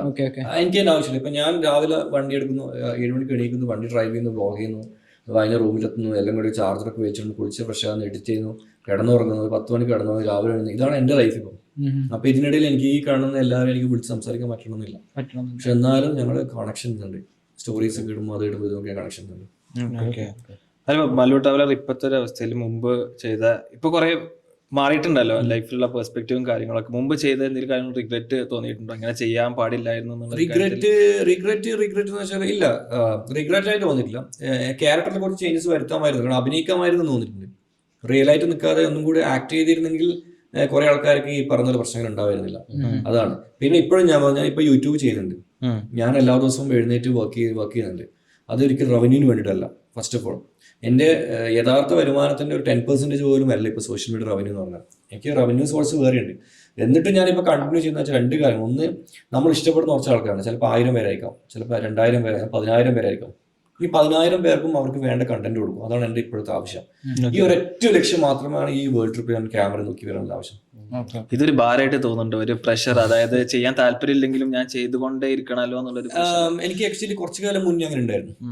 കുറച്ചു കാലം മുന്നേ ഞാൻ സ്റ്റോപ്പ് ചെയ്യണം വെച്ചപ്പോൾ എനിക്കുണ്ടായിരുന്നു. പക്ഷേ പിന്നീട് എനിക്ക് മനസ്സിലായി ഇത് ആക്ച്വലി ഭാരമല്ല, ഇത് എൻ്റെ ലൈഫിൻ്റെ ഒരു ഭാഗമാണ്. ഇത് ഒഴിവാക്കുമ്പോഴാണ് എൻ്റെ ലൈഫിൽ താളം നിൽക്കുന്നത്. ഞാൻ വ്ളോഗിങ് നിർത്തി, കാരണം ഞാൻ ഇങ്ങനെ നിങ്ങളിപ്പോൾ സംസാരിക്കുന്നില്ല, ഞാൻ എപ്പോഴും ക്യാമറയിൽ സംസാരിക്കുന്നത്, ഞാൻ ക്യാമറയുടെ ഉള്ളിൽ ഹെൽമെറ്റിൽ സംസാരിക്കുന്നതാണ്. നിങ്ങളൊരു 2-3 കൊല്ലം ഫ്രണ്ട്സിനോട് സംസാരിക്കാതെ ഒരു ഹെൽമെറ്റ് ക്യാമറ വെച്ചിട്ട് ക്യാമറയിൽ മാത്രം സംസാരിച്ചു നോക്കി, ഒറ്റയ്ക്ക് സംസാരിച്ചു നോക്കി, നിങ്ങൾ നിങ്ങളോട് സംസാരിക്കുന്നത്. അപ്പോൾ നിങ്ങൾക്ക് ഡിഫറൻസ് മനസ്സിലാവും. നമ്മളൊരു വ്യക്തിയോട് സംസാരിക്കുമ്പം ഞാൻ എടാ എന്ന് വിളിക്കും, അവൻ എന്താടാന്ന് ചോദിക്കും, അല്ലേ? ഓപ്പോസിറ്റ് റിയാക്ഷൻ വരും. എനിക്കതില്ല, ഞാൻ തനിയെ സംസാരിക്കില്ല. ഞാൻ ഹെൽമെറ്റിൽ ഇങ്ങനെ ഓക്കെ അത് കണ്ടോ, ഇത് കണ്ടോ, അത് കണ്ടോ, ഇത് കണ്ടോ, അത് കണ്ടില്ല, അങ്ങനെ ഇങ്ങനെ ഞാൻ ഇങ്ങനെ പറഞ്ഞുകൊണ്ടിരിക്കുന്ന. അപ്പൊ ഇത് ഇങ്ങനെ പറഞ്ഞു എന്റെ ബ്രെയിനൊക്കെ എന്തായി ഫുള്ള് അൽക്കുലത്തിന്റെ.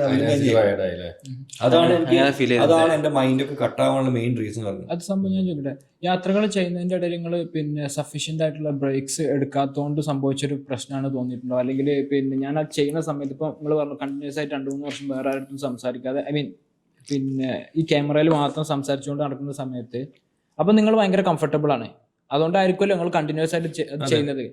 അപ്പോൾ പിന്നീട് സാഹചര്യത്തിൽ നിങ്ങൾ തോന്നിയിട്ടുണ്ടോ ആ സമയത്ത് ഞാൻ കുറച്ച് ബ്രേക്ക് എടുക്കണമായിരുന്നു, ഒരു സഫീഷ്യൻ്റ് ആയിട്ടുള്ള ബ്രേക്ക് എടുക്കണമായിരുന്നു, കുറച്ച് ഫ്രണ്ട് സർക്കിളായിട്ട് ഹാങ് ഔട്ട് ചെയ്യണമായിരുന്നു, അല്ലെങ്കിൽ ഒന്നും കൂടി സോഷ്യലൈസ് ചെയ്യണമായിരുന്നു, ഈ ക്യാമറ അല്ലാത്ത റിയൽ ആൾക്കാരുമായിട്ട് ഇന്ററാക്ഷൻസ് വേണമായിരുന്നു തോന്നിയിട്ടുണ്ടോ? അല്ല, ഞാൻ കഴിഞ്ഞ 5-6 വർഷം ഞാൻ മരുഭൂമിയിൽ കൂടെ അല്ലേ ട്രാവൽ ചെയ്തത്, വേൾഡ് മൊത്തം ട്രാവൽ ചെയ്താൽ. സോ എല്ലാ ദിവസവും ഞാൻ പുതിയ ആൾക്കാരെ മീറ്റ് ചെയ്ത് കൊടുക്കാറ്. സോ എല്ലാ ദിവസവും ഞാൻ പുതിയ ഫ്രണ്ട്സിനെ ക്രിയേറ്റ് ചെയ്ത് കൊടുക്കുന്നുണ്ട്. ഇപ്പൊ US പോയാൽ ചിക്കാഗോയിൽ എനിക്കൊരു ഫാമിലി ഉണ്ട്, ന്യൂയോർക്കിൽ എനിക്ക് ഫാമിലി ഉണ്ട്, അതുപോലെ തന്നെ കാനഡ ആണെങ്കിൽ ടൊറന്റോ. കഴിഞ്ഞ 2 പ്രാവശ്യം ബർത്ത്ഡേ സെലിബ്രേറ്റ് ചെയ്യാൻ ടൊറന്റോയിൽ പോയത്, കാരണം അവിടെ എനിക്ക് ഫാമിലി ഉണ്ട്. വേൾഡിൽ ഓൾമോസ്റ്റ് ഒരു 80+ കൺട്രീസിൽ നമുക്ക് ഫാമിലീസ് ഉണ്ട്. എപ്പം വേണമെങ്കിൽ പോളണ്ട് വന്നില്ലേ, ഇവിടെ പിള്ളേർ ഉണ്ടായില്ലേ, നമ്മുടെ ഫാമിലിയാണ്. ജർമ്മനി ഫാമിലി ഉണ്ട്, UK ഉണ്ട്. അപ്പം ഇതൊക്കെ ഞാൻ എന്റെ വീട്ടിൽ നിന്ന് നേടിയതെല്ലാം ഞാൻ ഒരു തവണ ട്രാവൽ ചെയ്തിട്ട് നേടിയ ഫാമിലീസാണ്. അപ്പൊ അത് യാത്രകളിൽ വിശ്രമമുണ്ട് ഇല്ല. ഇപ്പം ബൈക്ക് റൈഡ് ചെയ്യുമ്പോഴും ഒരു 2 hours ഡ്രൈവ് ചെയ്ത് ഞാൻ സ്റ്റോപ്പ് ചെയ്യും, കാരണം എന്റെ വണ്ടിക്ക് കൂളിംഗ് കൊടുക്കണല്ലോ. സ്റ്റോപ്പ് ചെയ്യുമ്പോൾ എവിടെയും നിർത്തും. ഞാൻ ജസ്റ്റ് ഇങ്ങനെ പഴയ മലയാളം മൂവീസ് എല്ലാം കണ്ടിരിക്കും, ചായ എല്ലാം കുടിച്ച് 30 minutes ബ്രേക്ക് എടുത്തിട്ടാണ്. ബോഡിക്ക് റെസ്റ്റ് കൊടുക്കുന്നുണ്ട്, ഇല്ലാന്നില്ല. പക്ഷെ ഈ പറഞ്ഞ പോലെ മൈൻഡിന് ഒരു ഇതുണ്ട്, അതാണ് പ്രശ്നം. ഞാൻ കാര്യം ചോദിക്കട്ടെ, ഇതിപ്പോ നിങ്ങൾക്ക് മാത്രമല്ല, ഒരുവിധം എല്ലാ സോഷ്യൽ മീഡിയയിലും അത്യാവശ്യം ഫേമസ് ആയിട്ടുള്ള ആൾക്കാർക്കും ട്രോളുകൾ വരും. ഇപ്പൊ നിങ്ങൾക്ക് പറഞ്ഞ ഏറ്റവും എന്റെ അറിവില് കുറച്ച് ഫേമസ് ആയിട്ടുള്ള ട്രോളാണ് ഞാനും ഷബീറും. ഞാൻ ചോദിക്കണെന്ന് വെച്ചാല് ഞാൻ ആ വീഡിയോ ഒക്കെ കാണുന്ന സമയത്ത് തോന്നും നിങ്ങൾ ചിലപ്പോൾ അത് നല്ലൊരു ഉദ്ദേശത്തിൽ, അല്ലെങ്കിൽ നിങ്ങളെ മൈൻഡിൽ ഓക്കെ അവിടെ നാട്ടില് ഇവർക്ക് പ്രശ്നം സംഭവിക്കുന്നത്, അപ്പൊ സ്വാഭാവികമായിട്ടും അവിടെ ചെന്ന് ഒരു കമ്മ്യൂണിറ്റിയാണ്, സ്വാഭാവികമായിട്ടും ട്രാവൽ വ്ലോഗ്സ് ചെയ്യുന്ന കമ്മ്യൂണിറ്റിയാണ്. അപ്പൊ അവരെ ഹെൽപ്പ് ചെയ്യണം, അല്ലെങ്കിൽ അവരുടെ അടുത്ത് പോകണം എന്നുള്ളൊരു നിങ്ങളെ മൈൻഡിൽ ഇപ്പൊ ആ ഒരു ഇമേജ് ക്രിയേറ്റ് ചെയ്തിട്ടുണ്ടാവുക. പക്ഷെ ഇത് ആൾക്കാർക്ക് ഡെലിവറി ചെയ്ത ആൾക്കാർ കണ്ട സമയത്ത് അതൊരു ട്രോളായിട്ടാണ് ആൾക്കാർ. ഞാൻ എന്റെ സൈഡ് നോക്കുമ്പോൾ അത്രേ ഉള്ളൂ. ഞാൻ ആക്ച്വലി ബാംഗ്ലൂരുള്ളത്, ഞാൻ ഷെബീറുണ്ട്, നമ്മളിങ്ങനെ ട്രിപ്പെല്ലാം പോകാൻ റെഡി അടിക്കുന്നത്. അപ്പൊ നാട്ടിൽ നിന്ന് പിള്ളേരെ വണ്ടി പിടിച്ചെന്ന് പറഞ്ഞു, പിള്ളേരാണെങ്കിൽ വിളിച്ച് സംസാരിച്ചു, ഭയങ്കര കരച്ചിൽ നിലവിളി കേൾക്കുന്നു. അപ്പൊ ഞാൻ നോക്കുമ്പോൾ നമ്മൾ അനിയന്മാരെ പോലത്തെ 2 പിള്ളേരാണ്. നമ്മൾ സോഷ്യൽ മീഡിയയിൽ നമ്മൾ ഫൈറ്റും കാര്യങ്ങളൊക്കെ ഉണ്ടെങ്കിലും അത് എല്ലാവരും ഉണ്ട്, സോഷ്യൽ മീഡിയ ഫൈറ്റ് ഉണ്ടാവും. പക്ഷെ എൻഡ് ഓഫ് ദി ഡേ നമ്മളൊക്കെ അനിയന്മാരെ പോലെ നമ്മൾ കാണുന്ന പിള്ളേരാണ്. അപ്പൊ അവർക്കൊരു പ്രശ്നം പറ്റിയെന്ന് പറയുമ്പോൾ ഞാൻ പിന്നെ പോണ തെറ്റെന്നുള്ളത് ഞാൻ പോയി. പിന്നെ ഒന്നുണ്ട്, അന്ന് ഇവരുടെ സൈഡ് തെറ്റുണ്ട് എന്നുള്ളത് കൊണ്ടാണ് നമ്മളത് ക്യാൻസൽ ആക്കിയത്. ഇവരുടെ സൈഡ് തെറ്റില്ല, ഇവർ 100% നിരപരാധിയാണെങ്കിൽ ആ ഓഫീസിന് മുന്നിൽ ഞാനുണ്ടാവും, എന്തായാലും ഉണ്ടാവും. അത് ഞാൻ എന്റെ കൂടെ നടക്കുന്നവർക്ക് വേണ്ടിയിട്ട്, നമ്മൾ ഇഷ്ടപ്പെടുന്നവർക്ക് വേണ്ടി എന്തും ചെയ്യാൻ റെഡിയാണ്. ഇപ്പം നമ്മൾ അന്ന് സ്റ്റോറി ഇടുമ്പോൾ ഓക്കെ ഞാൻ വളരെ ജെന്യൂനായിട്ടാണ്, ഞങ്ങൾ തിരിച്ചു പോകണം, റൈഡിംഗ് കേസൊക്കെ ഞങ്ങൾ തിരിച്ചു പോകണം, കാരണം നമ്മളൊരു പരിപാടിക്ക് പോകാണ്ട് നിന്ന് അതൊക്കെ ക്യാൻസൽ ചെയ്ത് നമ്മൾ തിരിച്ചു പോവാണ്. കാരണം നമ്മൾ ഇഷ്ടപ്പെടുന്ന ആൾക്കാർ അപകടത്തിൽപ്പെട്ടിട്ടുണ്ട്, നമുക്ക് രക്ഷിക്കാൻ പോകണം. പിന്നെ ആൾക്കാരെ ഇവൻ പോയിട്ട് എന്ത് ഉണ്ടാക്കണം. കാരണം എന്റെ ഇപ്പൊ MVD ആണെങ്കിൽ എവിടെയാണ് ഇപ്പൊ എന്റെ എത്ര വണ്ടികൾ മോഡിഫൈ ചെയ്തു, എത്ര വണ്ടികൾ ഇറങ്ങിയിട്ടുണ്ട്, എന്നെ ഏതെങ്കിലും വണ്ടി കേസ് പെട്ട് ഉള്ളിൽ പോയിട്ടുണ്ടോ? എന്തുകൊണ്ടാണ്? നമുക്ക് ഇവിടെ എന്തെങ്കിലും ചെയ്യാൻ പറ്റുന്നതിന് ഉറപ്പില്ലോണ്ടല്ലേ, അത് മനസ്സിലാക്കുക. അപ്പം ഇവരുടെ സൈഡ് തെറ്റില്ലെങ്കിൽ, ഇവരുടെ സൈഡ് 100% ഇവരുടെ സൈഡ് ന്യായം ഉണ്ടെങ്കിൽ തീർച്ചയായിട്ടും നമുക്ക് സഹായിക്കാൻ പറ്റും, സഹായിക്കും. അത് ആരാണെങ്കിൽ ഇപ്പം സഞ്ജുവിന്റെ സൈഡ് പ്രശ്നം വന്നപ്പോഴൊക്കെ വിളിച്ച് സംസാരിച്ചിട്ടുണ്ട്. അവരെ ഭാഗത്ത് തെറ്റില്ലെങ്കിൽ നമ്മൾ കൂടെ നിൽക്കും, തെറ്റുണ്ടെങ്കിൽ പിന്നെ നമുക്ക് കൂടെ നിൽക്കാൻ പറ്റില്ല. അപ്പൊ അന്ന് ആ സ്റ്റോറി ഇട്ടോ ഞങ്ങൾ നാട്ടിൽ പോകാൻ പ്രിപ്പയർ ആയിരുന്നു. ഇപ്പൊ ഞാൻ കോൺടാക്ട് ചെയ്തു സംസാരിച്ച് നോക്കുമ്പോൾ പിന്നീടാണ് മനസ്സിലായത് ഇവര് പ്രശ്നങ്ങൾ ഉണ്ടാക്കിയതാണ്, ഇവർ സൈഡാണ് മിസ്റ്റേക്ക് എന്നുള്ളത്. അപ്പൊ നമ്മളത് ക്യാൻസൽ ചെയ്തു. അല്ല അപ്പൊ നിങ്ങൾ ജെന്യൂൻ ആയിട്ട് പറഞ്ഞൊരു കാര്യത്തിന് ഇങ്ങനെ ആൾക്കാരത് വേറെ രീതിയിൽ കണ്ട് നിങ്ങൾക്ക് ഇത് ട്രോൾ വന്നപ്പോൾ നിങ്ങളെ മനസ്സിലുണ്ടായ ഒരു ഫീലിംഗ് എന്തെങ്കിലും, അതായത് ഓക്കെ നമുക്ക് സങ്കടം ഉണ്ടാവും സ്വാഭാവികമായിട്ടും, അതായത് ഞാൻ അത്രയും ജെന്യൂൻ ആയിട്ട് ഇത്രയും ഒരു കാര്യം ചെയ്യാന്ന് വിചാരിച്ചിട്ട് അതിങ്ങനെ ട്രോൾ ആയിട്ട് വന്ന സമയത്ത് നിങ്ങൾക്ക് അല്ല ഞങ്ങൾ ഇല്ല സങ്കടം ഉണ്ടായില്ല, ഇല്ല 100% ഉണ്ടായിട്ടില്ല. കാരണം എന്റെ ഇതിൽ ഞാൻ നോക്കുമ്പോൾ ശരിക്കും നമുക്ക് നല്ല റീച്ച് വരുന്നുണ്ട്. നമ്മൾ എന്ത് പോസ്റ്റ് ഇട്ടാലും അല്ല സീരിയസ്ലി എന്ത് റീച്ച് ഇട്ട് കഴിഞ്ഞാലും പോസ്റ്റ് ഇട്ട് കഴിഞ്ഞാലും കമന്റ് ബോക്സിൽ ഞാനും ഷബീറും എന്ന് പറഞ്ഞിട്ട് ഇങ്ങനെ നമുക്ക് 100 കണക്കിന് കമന്റ് ഞാനും ഷബീറിന്റെ പേജ് ഉണ്ട്, അതുണ്ട്. അതിന്റെ സീക്രട്ട് വേറെ അത് ഞാൻ പിന്നെ പറയാം.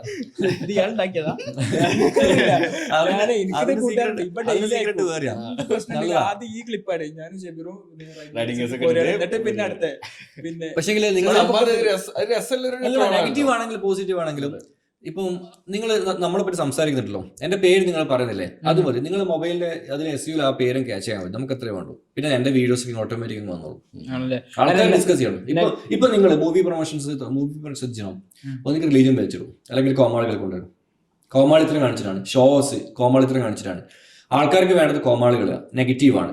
കോമാളിത്തരം, നെഗറ്റീവ്, പൊട്ടത്തരം, മണ്ടത്തരം, ഇതാണ് ഇപ്പൊ നിലവിൽ നാട്ടിൽ താരങ്ങൾ സൃഷ്ടിക്കുന്ന മെയിൻ കാര്യങ്ങൾ എന്ന് പറഞ്ഞാൽ. അപ്പൊ കുറച്ച് പൊട്ടനും കുറച്ച് മണ്ടത്തരം കാണിച്ചു കഴിഞ്ഞാൽ തന്നെ നമുക്ക് നല്ല റീച്ച് കിട്ടിക്കും. അപ്പൊ നമ്മൾ നമ്മളെ തന്നെ ട്രോളി കുറച്ച് കണ്ടൻസ് കിട്ടുന്ന ആൾക്കാർ ഓക്കെ ഈ പൊട്ടൻ ആ ഒരു സെൻസിലാണ് എടുത്തിട്ടുള്ളത്. സ്വാഭാവികമായിട്ടും നമ്മൾ ട്രോൾ വന്നു പക്ഷേ അത് നമുക്കൊരു ബെനിഫിറ്റും കൂടിയാണെന്നുള്ള ഒരു പോസിറ്റീവ് മാത്രമേ ഉള്ളൂ. അതിൽ എനിക്ക് എന്താ നെഗറ്റീവ് എന്താ ഉള്ളത്? എനിക്ക് ബെനിഫിറ്റ്സ് മാത്രമേ ഉള്ളൂ. മനസ്സിലായോ? ആൾക്കാരെ ട്രോൾ ചെയ്ത് കഴിഞ്ഞാൽ ആൾക്കാർ നെഗറ്റീവ് പറയില്ല, ആൾക്കാർ വന്നിട്ട് തന്തൊക്കെ വിളിച്ചാലും എനിക്ക് ബെനിഫിറ്റ്സേ ഉള്ളൂ.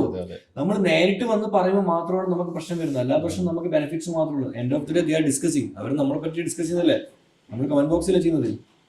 വേറെ കമന്റ്സും സൈബർ അറ്റാക്സ് എന്തെങ്കിലും തളർത്തിയിട്ടുണ്ടോ? ഇല്ല ഇതുവരെ ഒന്നും ഇല്ല. കാരണം ഇപ്പോഴും ഞാൻ പറഞ്ഞു സോഷ്യൽ മീഡിയ വഴി എന്ത് വന്നാലും അത് നമുക്കത് വിഷയമല്ല, നമുക്കത് എന്താ പറയാ, നമുക്കത് വളമാണ്, നമ്മളത് വളർന്നുകൊണ്ടേയിരിക്കും.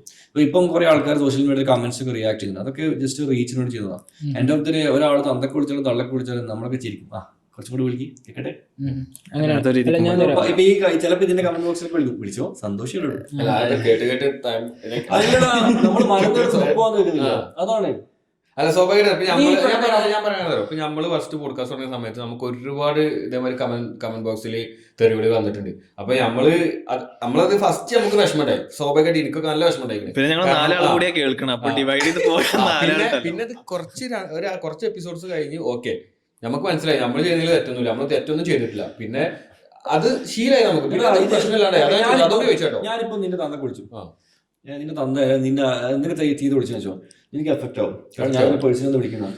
ഞാൻ സോഷ്യൽ മീഡിയ പോയിട്ട് കമന്റ് ചെയ്തിട്ട് ഒരാൾ തന്തക്ക് വിളിച്ചു വെച്ചോ, മലന്ന് കിടന്ന് തുപ്പലാണ്. കാരണം ആ കമന്റ് ഇട്ട് ഞാൻ മറന്നു, ഇവിടെ ഇട്ടുന്നില്ലേ. 2 കൊല്ലം കഴിഞ്ഞ് 3 കൊല്ലം കഴിഞ്ഞ് 4 കൊല്ലം കഴിഞ്ഞ് ചിലപ്പോൾ അവന് മക്കൾ കാണും, മക്കളെ കാണും, ചിലപ്പോൾ അവന് കല്യാണം കഴിക്കാൻ വന്ന് പെണ്ണ് കാണും, വേറെ ആരെങ്കിലും കാണും, നാട്ടിലത്തെ ആരെങ്കിലും കാണും. ഇവന്റെ യഥാർത്ഥ ക്യാരക്ടർ അവൻ അവിടെ അപ്പിട്ട് പോകാന്ന് പറഞ്ഞില്ലേ, അതുപോലെ കമന്റ് ബോക്സിൽ അപ്പിട്ട് പോക്കവൻ, അത് മരണം വരെ നാറ്റം അവിടെ ഉണ്ടാവും. അത് അവൻ മനസ്സിലാക്കുന്നില്ല. നമ്മുടെ കമന്റ് ബോക്സിൽ വന്ന് ആരെന്തിട്ട് പോയിക്കുന്നത് അത് നമുക്ക് വളാണ്. അവൻ അപ്പിട്ടുണ്ടെങ്കിൽ അതിന്റെ മുകളിൽ നമ്മൾ തൈ വെച്ചിട്ട് അതിൽ കായ് ഉണ്ടാക്കിയിട്ട് നമ്മൾ തിന്നും. അല്ല പിന്നെ ഇവന്മാരൊന്നും റിയൽ പ്രൊഫൈലല്ല വരുന്നത്, ഒക്കെ ഫേക്ക് പ്രൊഫൈല്. ഞാൻ പലപ്പോഴും വീഡിയോസിനെ പറഞ്ഞു നെഗറ്റീവ് ഉള്ളിലൂടെ ഞാൻ നിങ്ങളൊക്കെ പൊട്ടന്മാരാണ്, നിങ്ങൾ വെറുതെ നിങ്ങളുടെ ശരിക്കും നിങ്ങളുടെ ലൈഫിൽ നിങ്ങൾ വിലപ്പെട്ട മൊമെന്റ്സ് നെഗറ്റീവാണ് നിങ്ങൾ ചെയ്യുന്നത്. നിങ്ങൾ മറ്റുള്ളവനെ കുറ്റം പറയുന്നു, മറ്റുള്ളവനെതിരെ തെറി പറയുന്നു, നെഗറ്റീവായ കാര്യങ്ങൾ സ്പ്രെഡ് ചെയ്തിട്ട് നിങ്ങൾക്ക് ആ ഒരു മൊമെന്റിൽ ആ ഒരു സെക്കൻഡിൽ അല്ല ആ ഒരു മണിക്കൂറിൽ മൊത്തം നിങ്ങളുടെ ബോഡി മൊത്തം നെഗറ്റീവ് എനർജി വരുന്നത്. അപ്പൊ നിങ്ങൾക്ക് ആവശ്യമില്ലാത്ത കാര്യമാണെങ്കിൽ നമ്മളിപ്പോൾ റോഡ് സൈഡിലേക്ക് കൂടെ നടന്നു പോകണം. ഓക്കെ, അപ്പൊ നമ്മളൊരു എന്തെങ്കിലും ഒരു പട്ടി എന്തോ ചത്ത് കിടക്കുന്നുണ്ടോ, അല്ലെങ്കിൽ നമുക്കത് വൃത്തിയായിട്ടൊരു സാധനം കണ്ടു, നമ്മൾ അതിൻ്റെ അടുത്ത് പോയി മറപ്പിച്ചു നോക്കും, നമ്മൾ അവോയ്ഡ് ചെയ്യില്ലേ. നമുക്ക് ആവശ്യമില്ലാത്ത വ്യക്തിയാണെങ്കിലോ സാധനങ്ങളാണെങ്കിലോ വസ്തുക്കളാണെങ്കിലോ വീഡിയോ ആണെങ്കിലോ പോസ്റ്റ് ആണെങ്കിലോ ഹൈഡ് ചെയ്യാം, ബ്ലോക്ക് ചെയ്യാം, കലസ് മൂവ് ഓൺ ചെയ്യാം. അതല്ലാതെ അതിൻ്റെ അടുത്ത് പോയി മണപ്പിച്ചുകൊണ്ട് നിന്നിട്ട് നെഗറ്റീവ് അടിച്ചിരുന്നവർ നമുക്കെല്ലാം എഫക്റ്റ് ആവുന്നത്. ഇത് ആൾക്കാർ മനസ്സിലാക്കണില്ല. നമുക്ക് ഇഷ്ടമുള്ള ആൾക്കാർ മാത്രം ലൈഫിൽ കീപ്പ് ചെയ്യാം, ഇഷ്ടമില്ലാത്ത ആൾക്കാർ നമ്മൾ എന്ത് ചെയ്യാം, ഒഴിവാക്കണം. ഇപ്പം എന്നെ ആണെങ്കിലും ഈ വീഡിയോസ് ഒന്നും ആൾക്കാർക്ക് എന്നെ ഇഷ്ടമില്ലെങ്കിൽ എൻ്റെ പ്രൊഫൈലിൽ പോയി അൺസബ്സ്ക്രൈബ് ചെയ്യുക, അൺഹൈഡ് ചെയ്യുക, ബ്ലോക്ക് ചെയ്യുക, ക്ലാസ് അത്രേ ഉള്ളൂ, പോയേക്കാം. അപ്പോൾ രാവിലെ എണീറ്റ് തുറക്കുമ്പോൾ നമുക്ക് ആവശ്യമുള്ള കാര്യങ്ങൾ മാത്രമേ നമ്മൾ വാൾ ഉണ്ടാവുള്ളൂ. അതാണ് പോയിന്റ്. അല്ല ഇത് നിങ്ങളെ വെരി ഫസ്റ്റ് സ്റ്റേജ് മുതൽ ഇങ്ങനെ തന്നെയാണോ ഉണ്ടായത്? അതെ. കാരണം എന്താ വെച്ചാൽ ഇപ്പൊ യൂട്യൂബിൽ ഇപ്പൊ മലയാളത്തിൽ വ്ളോഗ്സ് ചെയ്യുന്ന കാര്യങ്ങളാണെങ്കിലും ഇപ്പൊ ഇങ്ങനെയൊക്കെയാണ് ഭയങ്കര ഫസ്റ്റ് തുടങ്ങിയ ആളുകൾ എന്നുള്ള ഒരു ലിസ്റ്റിൽ പെട്ട ആളാണ് നിങ്ങളൊക്കെ. അപ്പോൾ ഈ കാര്യങ്ങളൊക്കെ ഭയങ്കര നമ്മളിപ്പോ എന്താ പറയാ പല ഇന്റർവ്യൂസിലാണെങ്കിലും പല കാര്യങ്ങളിലാണെങ്കിലും എല്ലാവരും മെയിനായിട്ട് ചോദിച്ചുകൊണ്ടിരുന്ന ഒരു കാര്യമാണ് how do you react to negative comments. അപ്പോൾ അത് ഫസ്റ്റ് അഡോപ്റ്റ് ചെയ്ത് വന്ന ഒരു ജനറേഷൻ ഓഫ് യൂട്യൂബേഴ്സ് എന്ന് വേണമെങ്കിൽ പറയാം. അപ്പൊ നിങ്ങൾക്ക് ആദ്യം മുതലേ ആദ്യം മുതൽ എങ്ങനെയായിരുന്നു? ഞാനൊക്കെ യൂട്യൂബ് തുടങ്ങിയ കാലം ചിലപ്പോൾ അന്നത്തെ വീഡിയോസിന്റെ കമന്റ് ബോക്സിൽ തെറിയിട്ട് ആൾക്കാരുണ്ടാവും. ഇപ്പൊ അവർ ചിലപ്പോൾ ഏതെങ്കിലും കമ്പനിയിലൊക്കെ വർക്ക് ചെയ്യുന്നുണ്ടാവും. അപ്പൊ നോക്കി മനസ്സിലാവും. നിങ്ങളെ കമ്പനിയിൽ തന്നെ വർക്ക് ചെയ്യുന്നുണ്ടാവും. അതും പറയാൻ പറ്റില്ല. ഏതെങ്കിലും ഒരു നല്ലൊരു കമ്പനിയിൽ അല്ല, ഈ ഫേസ്ബുക്കിലെ കമന്റ്സ് കാരണം പലരുടെയും ജോലി നഷ്ടപ്പെട്ടിട്ടുണ്ട്. ഇപ്പൊ ലുലു പോലത്തെ പല ഗ്രൂപ്പുകളും അവരുടെ സ്റ്റാഫിനൊക്കെ ഒഴിവാക്കി വിട്ടിട്ടുണ്ട് ഫേസ്ബുക്കിൽ വർഗീയ അല്ലെങ്കിൽ വിദ്വേഷ കമന്റ്സ് ഇട്ട്. ഈ ആൾക്കാർ ചിലപ്പോൾ മദ്യത്തിന്റെ ലഹരിയിലോ അല്ലെങ്കിൽ വീട്ടിൽ തന്നെ ഫ്രസ്ട്രേഷൻസ് ഉള്ളതുകൊണ്ടോ അതല്ലാന്നുണ്ടെങ്കിൽ എന്തെങ്കിലും സാമ്പത്തികപരമായ പ്രശ്നങ്ങൾ ഉള്ളതുകൊണ്ടോ ഇങ്ങനെയൊക്കെ എടുക്കുന്ന മൊമെന്റിലായിരിക്കും ചിലപ്പം ഇതുപോലത്തെ കാര്യങ്ങളാണോ. അപ്പൊ അവർക്ക് ഒരു ഇൻഫ്ലുവൻസർ അവന്റെ ലൈഫിലെ സക്സസ് കാണിക്കുമ്പോൾ ചിലപ്പോൾ ഇവർക്ക് ഇത് പിടിക്കണമെന്നില്ല. അപ്പൊ അവർ പോയി കമന്റ് ചെയ്യും, അവർ മൈൻഡ് കമന്റ് ചെയ്യും, പിന്നീടാണ് അവർക്ക് അതിന്റെ പ്രശ്നങ്ങൾ വരാൻ പോകുന്നത്. ഓക്കെ. ഇപ്പൊ ഞാൻ വേറെ കാര്യം ചോദിക്കാൻ വെച്ചാൽ ഇപ്പൊ റീസെന്റ് നിങ്ങള് കുറച്ച് ദിവസം മുന്നേ സോഷ്യൽ മീഡിയ എന്നൊക്കെ ഭയങ്കരമായിട്ട് മാറി വന്നു. ഒരു പോസ്റ്റ് ഇട്ടു, ഇപ്പൊ ഞാൻ തിരിച്ചു വരാൻ ശ്രമിച്ചു, ഭയങ്കരമായിട്ട് നല്ല നെഗറ്റീവ് സ്റ്റേജിലാണുള്ളതെന്ന് പറഞ്ഞിട്ട്. അപ്പൊ ആ സമയത്ത് ഇപ്പൊ എനിക്ക് എന്റെ കൂട്ടുകാരൊക്കെ ഷെയർ ചെയ്തിട്ടുണ്ടായിരുന്നു. അതുപോലെ തന്നെ ഞാൻ പറഞ്ഞില്ല, കോവിഡിന്റെ സമയത്ത് നമ്മൾ വ്ളോഗ്സ് കണ്ടിന്യൂസ് ആയിട്ട് കണ്ടുകൊണ്ടിരുന്ന സമയത്തുണ്ട്. അപ്പൊ ആ സമയത്തൊക്കെ വ്ളോഗ്സ് ഒക്കെ കണ്ടുകൊണ്ടിരുന്ന ആൾക്കാരൊക്കെ എനിക്ക് അയച്ചു, അയ്യോ ഇയാൾക്ക് എന്താ പറ്റിയ ക്യാൻസർ എന്തോ ആണോ അങ്ങനെ എന്തോ പ്രശ്നമാണ്. അപ്പൊ നമ്മളും പറഞ്ഞു അയ്യോ വിഷമം ഉണ്ടാക്കുന്ന കാര്യമാണെന്നുള്ളത് എല്ലാവരും ഞാൻ പറഞ്ഞേ. അപ്പോ അങ്ങനെ നമ്മൾ സംസാരിക്കണ്ടായി. അപ്പോ ഇത്രയും അധികം ഫോളോവേഴ്സ് ഉള്ള ഒരാൾ എന്നുള്ള നിലക്ക് മെന്റൽ ഹെൽത്തിനെ കുറിച്ച് സംസാരിക്കണം, അല്ലെങ്കിൽ ഇത് ആളുകൾ അറിയേണ്ട ഒരു സംഭവമാണ് എന്നുള്ള നിലക്കാണല്ലോ നിങ്ങളത് പൊതുവെ ഷെയർ ചെയ്തത്. അതിനുള്ള ഒരു മോട്ടീവ് എന്തായിരുന്നു? ഇപ്പൊ എനിക്ക് സുഖമില്ല എന്ന് പറഞ്ഞു കഴിഞ്ഞാൽ ആളുകൾ പൊതുവെ മനസ്സിലാക്കുക ആ മനുഷ്യന്റെ ഒരു ഫിസിക്കൽ അപ്പിയറൻസ് നോക്കിയിട്ട് എവിടെ മുറിവുകൾ എന്തെങ്കിലോ പനി ഉണ്ടോ അല്ലെങ്കിൽ അങ്ങനെ പുറത്തേക്ക് കാണുന്ന എന്തെങ്കിലും പ്രശ്നങ്ങളുണ്ടോ എന്നുള്ളതാണ് ആളുകൾ പൊതുവെ വിലയിരുത്തുക. പിന്നെ അതുപോലെ തന്നെ ഫിസിക്കൽ ഹെൽത്ത് പോലെ തന്നെ ഇമ്പോർട്ടൻ്റ് ആണ് മെന്റൽ ഹെൽത്ത്. അപ്പൊ ഇങ്ങനെ ഒരു കാര്യം പ്ലാറ്റ്ഫോമിൽ വ്യൂവേഴ്സിനോട് അല്ലെങ്കിൽ നമ്മളെ കൂടെ സോഷ്യൽ മീഡിയയിലുള്ള ആളുകളുടെ അടുത്ത് ഷെയർ ചെയ്യണം നിങ്ങൾക്കൊരു പെർസ്പെക്റ്റീവിൽ തോന്നി. അതിന് വേണ്ടിയിട്ടുള്ള ഒരു മോട്ടീവ് എന്തായിരുന്നു? ഞാൻ 2018 ഈ ഫീൽഡിലുണ്ട്. 2018 മുതൽ എൻ്റെ ലൈഫിൽ നടക്കുന്ന കാര്യങ്ങൾ മുഴുവൻ ഞാൻ പബ്ലിക്കിന് എടുത്തിട്ടുണ്ട്. കാരണം ഐ എം വ്ളോഗർ. എൻ്റെ ഒരു ജോലി അതാണ്. ഞാൻ കല്യാണം കഴിച്ചാലും അല്ലെങ്കിൽ ഞാൻ വീടെടുത്താലും എൻ്റെ ബ്രദർ കല്യാണം കഴിച്ചാലും ഞാൻ വണ്ടി വാങ്ങിയാലും ട്രിപ്പ് വന്നിട്ടുണ്ടെങ്കിലും ബൈക്ക് വാങ്ങിയിട്ടുണ്ടെങ്കിലും ഞാൻ പുതിയ ഡ്രസ്സ് എടുക്കുന്നുണ്ടെങ്കിലും എൻ്റെ ലൈഫിലെ എല്ലാ അപ്ഡേറ്റ്സും ഞാൻ ഇടുന്നുണ്ട്. എല്ലാം കണ്ടന്റാണ്. കണ്ടന്റ് മീൻസ് എൻ്റെ ജീവിതമാണ് ആൾക്കാർ കാണുന്നത്. ആൾക്കാർ കണ്ടുകൊണ്ടെങ്കിൽ ഞാൻ അഭിനയിക്കുന്നില്ല. എൻ്റെ റിയൽ ലൈഫ് അവർ കാണുന്നത്. എൻ്റെ റിയൽ ലൈഫിൽ കാര്യങ്ങളൊക്കെ അവർ കാണുന്നത്, ട്രിപ്പ് പോകുന്നതൊക്കെ കാണുന്നത്. അപ്പൊ എനിക്ക് ഒരു പ്രശ്നം വന്നപ്പോൾ ഞാനത് ആരുടെ ഷെയർ ചെയ്യേണ്ടത്? ഞാൻ മൂടി വെക്കണം. എനിക്കത് തോന്നി, ഷെയർ ചെയ്യണമെന്ന് തോന്നി. ഞാനത് പോസ്റ്റ് ഇട്ട് മൊബൈലൊക്കെ ഒഴിവാക്കിയിട്ട് ഞാൻ എൻ്റെ പാട്ടിന് പോയി. ഞാനൊരു 10 days കഴിഞ്ഞ് ഞാൻ അത്രയും റിക്കവറി ഓക്കെ ആയിട്ടാണ് തിരിച്ചു വരുന്നത്. തിരിച്ചു വരുമ്പോൾ കാണുന്ന സോഷ്യൽ മീഡിയ മുഴുവൻ എനിക്ക് എയ്ഡ്സ് ആണെന്നും അതുപോലെ ക്യാൻസർ ആണെന്നൊക്കെ പറഞ്ഞിട്ട് ആൾക്കാർ ഇങ്ങനെ കമന്റ് ചെയ്താണ്. പക്ഷെ നിങ്ങൾ മനസ്സിലാക്കേണ്ടത് ശരീരത്തിന് പുറമെ കാണുന്ന മുറിവുകളേക്കാൾ ഭയാനകമാണ് മനസ്സിന്റെ മുറിവ്. കാരണം ഒരു വ്യക്തിയുടെ ശരീരം ഇപ്പൊ കൈ ഇവിടെ എന്ത് മുറിച്ചു കഴിഞ്ഞാലും അത് ഇത്ര ദിവസം കൊണ്ട് ഉണങ്ങും. പക്ഷെ മനസ്സെന്ന് വെച്ചാൽ ഉണങ്ങാൻ ഭയങ്കര ടൈം എടുക്കും. നമ്മുടെ ശരീരത്തിൽ ഏറ്റവും ഡേഞ്ചർ പാർട്സ് നമ്മുടെ മനസ്സാണ്. അത് തെറ്റിക്കഴിഞ്ഞാൽ പിന്നെ പ്രശ്നമാണ്. അത് മനുഷ്യന്റെ ലൈഫ് വരെ എടുക്കുന്ന കാര്യമാണത്. അപ്പൊ ആൾക്കാരുടെ വിചാരം ഞാൻ ഫുൾ കയ്യും കാലൊക്കെ പൊട്ടി കിടക്കാന്ന് വെച്ചാൽ എന്റെ കൈ പൊട്ടിയാലോ കാല് പൊട്ടിയാലോ എനിക്ക് 2 വിരൽ അനുഭവമാണെങ്കിൽ ഞാൻ ഓണാക്കിയിട്ട് ഞാൻ അതിൽ ടാപ്പ് ചെയ്തിരിക്കും. മനസ്സിലായോ? ഈ 2 വിരളെങ്കിൽ അനങ്ങി കിട്ടിയാൽ മതി ഇത് ചെയ്യാൻ വേണ്ടിട്ട്. ഞാൻ മൊബൈൽ ഓണാക്കിയിട്ട് ഞാൻ എന്ത് ചെയ്യും കളിക്കും. പക്ഷെങ്കിൽ എന്റെ സിറ്റുവേഷനിൽ ഈ ശരീരം മുഴുവനും കൺട്രോൾ ചെയ്യുന്ന ഒരു പാർട്സാണ് മനസ്സെന്ന് പറയുന്നത്. അത് തകർന്നിട്ടാണ് ഞാൻ ഇരിക്കുന്നത്. അത് തകർന്നിട്ട് അതൊരു തരിപ്പണായി കിടക്കുന്ന ടൈമാണ് ഞാൻ ഇരിക്കുന്നത്. ആ ടൈമിലാണ് ഞാൻ ഒരു positive. So I was trying to doing something ആ സമയത്ത്. അപ്പൊ നിജീഷ് വന്ന് അവനെ കണ്ട് അവനോട് പാവത്തിൽ 2-3 ക്യാമറ ഒക്കെ അടിച്ചിട്ടാണ് വന്നത്.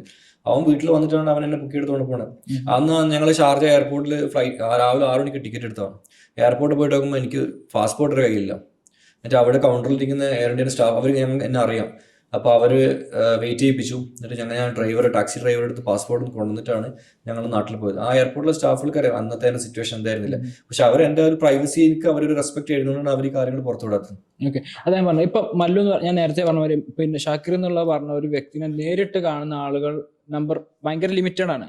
പക്ഷെ സോഷ്യൽ മീഡിയയിലൂടെ കാണുന്ന ആളുകൾ ഭയങ്കര കൂടുതലാണ്. പക്ഷെ എല്ലാവരുടെ അടുത്തും നിങ്ങൾ ഈ കാര്യങ്ങൾ ഷെയർ ചെയ്യുന്നുണ്ട്. ഇപ്പൊ എനിക്ക് ഇങ്ങനെ ഒരു ഇഷ്യൂ ഉണ്ടെന്നത് നിങ്ങൾ ഷെയർ ചെയ്തു.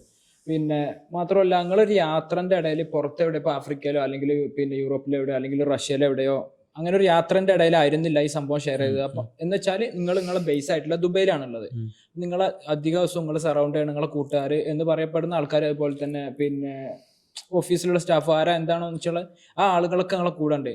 പക്ഷെ ഒരു പെർട്ടിക്കുലർ ടൈമിൽ ചിലപ്പോൾ നിങ്ങൾക്ക് ഇവരടുത്തത് ഷെയർ ചെയ്യാൻ പറ്റാത്തൊരു വിഷയം ഉണ്ടായതാണോ, അല്ലെങ്കിൽ പിന്നെ അത്ര ക്ലോസ് ആയിട്ട് എനിക്ക് ഷെയർ ചെയ്യാൻ പറ്റിയ ഒരാളുണ്ട് എന്നുള്ളൊരു പിന്നെ തോന്നലില്ലാതെ വന്നതാണോ, എന്താണ് സംഭവിച്ചിട്ടുള്ളത്? ഞാൻ 2 മാസത്തോളം ബ്രേക്കിലായിരുന്നു, ട്രിപ്പിൽ ബ്രേക്ക് എടുത്തിട്ട് പോയ സമയത്താണ് സംഭവിക്കുന്നത്. അപ്പം എനിക്ക് സറൗണ്ടിങ് ഒരുപാട് ആൾക്കാരുണ്ട്. സറൗണ്ടിങ് വെച്ചാൽ പുറത്തിറങ്ങും ഒരുപാട് ആൾക്കാർ അവരും സംസാരിക്കുമ്പോൾ, പക്ഷേങ്കിൽ അവരോടൊരിക്കലും പോയിട്ട് എനിക്ക് പേഴ്സണൽ കാര്യങ്ങൾ ഷെയർ ചെയ്യാൻ പറ്റില്ല.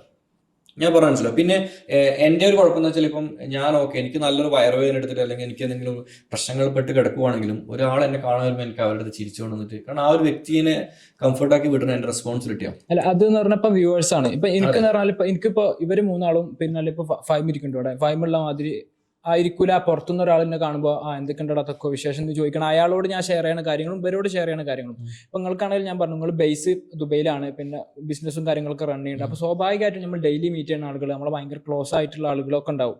അപ്പൊ അങ്ങനത്തെ ആളുകളടുത്തൊന്നും ഷെയർ ചെയ്യാൻ പറ്റാത്ത രീതിയിൽ നിങ്ങൾ മെന്റലി തളർന്നിരുന്നു. കാരണം എന്താ വെച്ചാൽ അത് കഴിഞ്ഞിട്ട് ഇപ്പൊ നിങ്ങൾ കുറച്ച് ദിവസത്തിന് ശേഷം ഭയങ്കര ബ്രേക്ക് ഒക്കെ എടുത്തു, പിന്നെ തിരിച്ചു വന്ന സമയത്താണെങ്കിൽ ഇൻസ്റ്റാഗ്രാമിൽ നിങ്ങൾ സ്റ്റോറി കാര്യങ്ങളൊക്കെ ഷെയർ ചെയ്യുന്നുണ്ടായിരുന്നു. എനിക്ക് ഇങ്ങനെ ഒരു പിന്നെ വിഷയം വന്നതാണ്, ആളുകൾ പിന്നെ കൂടുതലായിട്ട് ഞാൻ യൂട്യൂബിൽ പറയുന്നുണ്ട് എന്നൊക്കെ പറഞ്ഞിട്ട് നിങ്ങൾ അതിനുള്ള റിപ്ലൈസും കാര്യങ്ങളൊക്കെ കൊടുത്തു ആളുകൾക്ക്. അപ്പൊ ആ സ്റ്റോറിയിലും പിന്നെ നിങ്ങൾ പിന്നെ അജ്മൽ ഖാൻ അങ്ങനെ കുറെ ക്യാരക്ടേഴ്സ് ഒക്കെ ഞാൻ കണ്ടിട്ടുണ്ടായിരുന്നു ആ സ്റ്റോറി, അതുകൊണ്ട് ഞാൻ പറയുന്നത്. അപ്പോൾ ഒരു പെർട്ടിക്കുലർ ടൈമിൽ നിങ്ങൾ ഭയങ്കരമായിട്ട് മെന്റലി ഡൗൺ ആയി. അപ്പൊ ആ സമയത്ത് നിങ്ങൾക്ക് ഇത് ഷെയർ ചെയ്യാൻ അത്രത്തോളം പിന്നെ എഫക്ട് ചെയ്തിരുന്നു എന്നുള്ളതാണ്. ഞാൻ ഈ പ്രശ്നം എടുക്കുന്ന രാത്രി അജ്മൽ ഖാനെ കാണാൻ പോയിരുന്നു. ഞങ്ങളെ കരാമേ ഞാൻ അവനെ കാണാൻ പോയി. എന്നിട്ട് അവനോട് ഞാൻ പറഞ്ഞു എനിക്കിങ്ങനെ ഒരു പ്രശ്നമുണ്ട്, അതിൻ്റെ ഒക്കെ ഔട്ട് ആവുന്നുണ്ട്. അപ്പോൾ അവൻ എന്നോട് സംസാരിച്ചു, ഒരു 1.5 മണിക്കൂർ സംസാരിച്ചിട്ട് അവനോട് ഓക്കെ വേണ്ടി വിട്ടു. അപ്പോൾ ഞാൻ വീട്ടിലോട്ട് പോയി. അപ്പോൾ ഞാൻ വേറെ കുറച്ച് ഫ്രണ്ട്സിനൊക്കെ ഓണത്തിനൊക്കെ ടൈമാണ്, ഞാൻ ഇങ്ങനെ കയ്യിൽ നിന്ന് പോകുന്ന കാണുമ്പം വിളിക്കും അവർക്ക് എൻ്റെ കുറച്ച് ക്ലോസ് ഫ്രണ്ട്സിന് കാര്യങ്ങൾ അറിയാം. പിന്നെ ജസീൽ അവരൊന്നും അവിടെ ഇല്ല, നാട്ടിലാണ്. അവരൊക്കെ ഫാമിലിയൊക്കെ കുറച്ച് തിരക്കിലായി പോയി.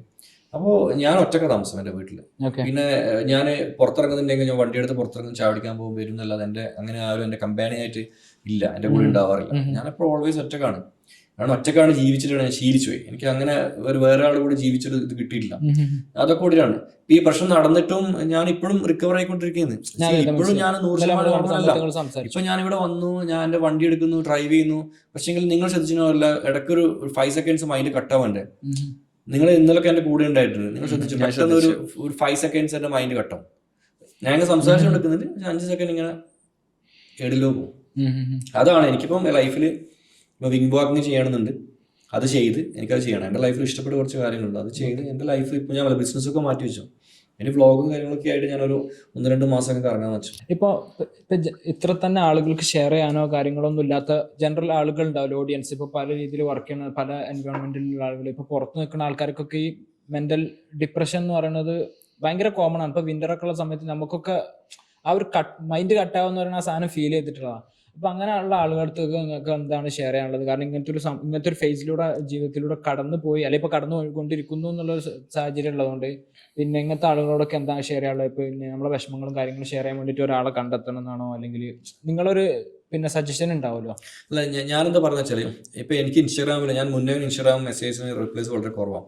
പക്ഷെ ഇപ്പൊ ഈ കുറച്ച് കാലമായിട്ട് ഇതുമായി ബന്ധപ്പെട്ട ഒരുപാട് മെസ്സേജ് വരും, ഞാൻ ഈ സിറ്റുവേഷനിലാണ് ബ്രോ എന്നൊക്കെ പറഞ്ഞിട്ട്. പിന്നെ ഒരുപാട് പേര് എന്നെ ഓക്കെ ആവും എന്നൊക്കെ പറഞ്ഞ് ആശ്വസിപ്പിക്കാൻ മെസ്സേജ് അയക്കുന്നുണ്ട്. അപ്പൊ ഞാൻ ഒരു ദിവസം ഇരുന്ന് റിപ്ലൈ കൊടുത്തു, എല്ലാവർക്കും റിപ്ലൈ കൊടുത്തു, ഇതുപോലെ ആൾക്കാർക്ക് മുഴുവനും. അപ്പൊ കൊടുത്തു എനിക്കൊന്ന് ഒരുപാട് റിപ്ലൈ കൊടുത്തു, ഇപ്പോഴും കൊടുത്തുകൊണ്ടിരിക്കുന്നത്. കാരണം ഒരുപക്ഷെ അവരുടെ ലൈഫിൽ അവർക്ക് ഒരു വിഷമങ്ങൾ എന്നെ ഒരു കാര്യം പറയുമ്പോൾ റിപ്ലൈ കിട്ടുമ്പോൾ ചിലപ്പോൾ അവർക്ക് സന്തോഷമായിരിക്കാം. ഇപ്പോഴും ഞാൻ ആർക്കെങ്കിലും നിങ്ങൾ ലൈഫിന് അങ്ങേ അറ്റത്താണ്, നിങ്ങൾക്ക് പിടിച്ചാൽ കിട്ടുന്നില്ല എന്ന് തോന്നുന്നുണ്ടെങ്കിൽ നിങ്ങൾക്ക് മെസ്സേജ് അയക്കാം, നമ്മളെ കൊണ്ട് പറ്റുന്ന സഹായങ്ങൾ നമ്മൾ ചെയ്തിരും. ഇപ്പൊ ഞാനിപ്പം പെർഫ്യൂംസ് റിക്കവർ എന്നുള്ള പെർഫ്യൂം വർക്ക് ചെയ്യുന്നുണ്ട്. ആ പേര് കൊടുത്തത് ആക്ച്വലി ഇതുപോലുള്ള ആൾക്കാർക്ക് വേണ്ടിയിട്ടാണ്. പക്ഷെ അതും ബിസിനസിന്റെ ഭാഗമായിട്ട് ഓനെ മുങ്ങിയാന്നൊക്കെ പറഞ്ഞ് ഒരുപാട് പേര് വന്നിട്ടുണ്ട്. ശരിക്കും പറഞ്ഞാൽ ഞാൻ മാറി നിന്നിട്ട് എനിക്ക് ബിസിനസ്സിൽ ഭയങ്കരമായിട്ട് ലോസ് വന്നിട്ടുള്ളൂ. ഞാൻ ഈ കുറച്ച് ദിവസം മാറി നിന്നപ്പം എൻ്റെ ബിസിനസ്സിലൊക്കെ ഭയങ്കര ലോസ് വന്നിട്ടുണ്ട്. പെർഫ്യൂംസ് ആണെങ്കിലും ബാക്കി ബിസിനസ് ആണെങ്കിലും. കാരണം എൻ്റെ പേയ്മെന്റ് കാര്യങ്ങളും ഇപ്പോൾ UAE പോലുള്ള ഒരു കൺട്രിയിൽ ചെക്കൊക്കെ ബൗൺസ് ആയി കഴിഞ്ഞാൽ എത്രത്തോളം പ്രശ്നങ്ങൾ ഉണ്ടാവും അവിടെ ജീവിക്കുന്ന ആൾക്കാർക്ക് അറിയാം. അപ്പം നമ്മൾ കൊടുത്ത ചെക്കുകളാണെങ്കിലും നമ്മളെ സപ്ലൈസ് ആണെങ്കിലും, പക്ഷെ അവർക്ക് പല ആൾക്കാർക്കും ഞാൻ പ്രൊമോഷൻ വീഡിയോ ഷൂട്ട് ചെയ്തിട്ട് ഓഗസ്റ്റ് 1st വീക്ക് ഷൂട്ട് ചെയ്ത വീഡിയോ അത് ആ വീഡിയോ വരെ ഞാൻ അപ്ലോഡ് ചെയ്യുന്നത് ഒരു 1.5 മാസം കഴിഞ്ഞിട്ടാണ്, കാറിന്റെ വീഡിയോ. അപ്പം അവരൊക്കെ നമുക്ക് റെസ്പോൺസിബിലിറ്റി ഉണ്ട്. അപ്പൊ അവർ എന്നിട്ടും ഓക്കെ ബ്രോ കുഴപ്പമില്ല നീ വന്നിട്ട് ചെയ്താൽ മതി എന്ന് പറഞ്ഞിട്ട് അവർ ഹോൾഡ് ചെയ്തു.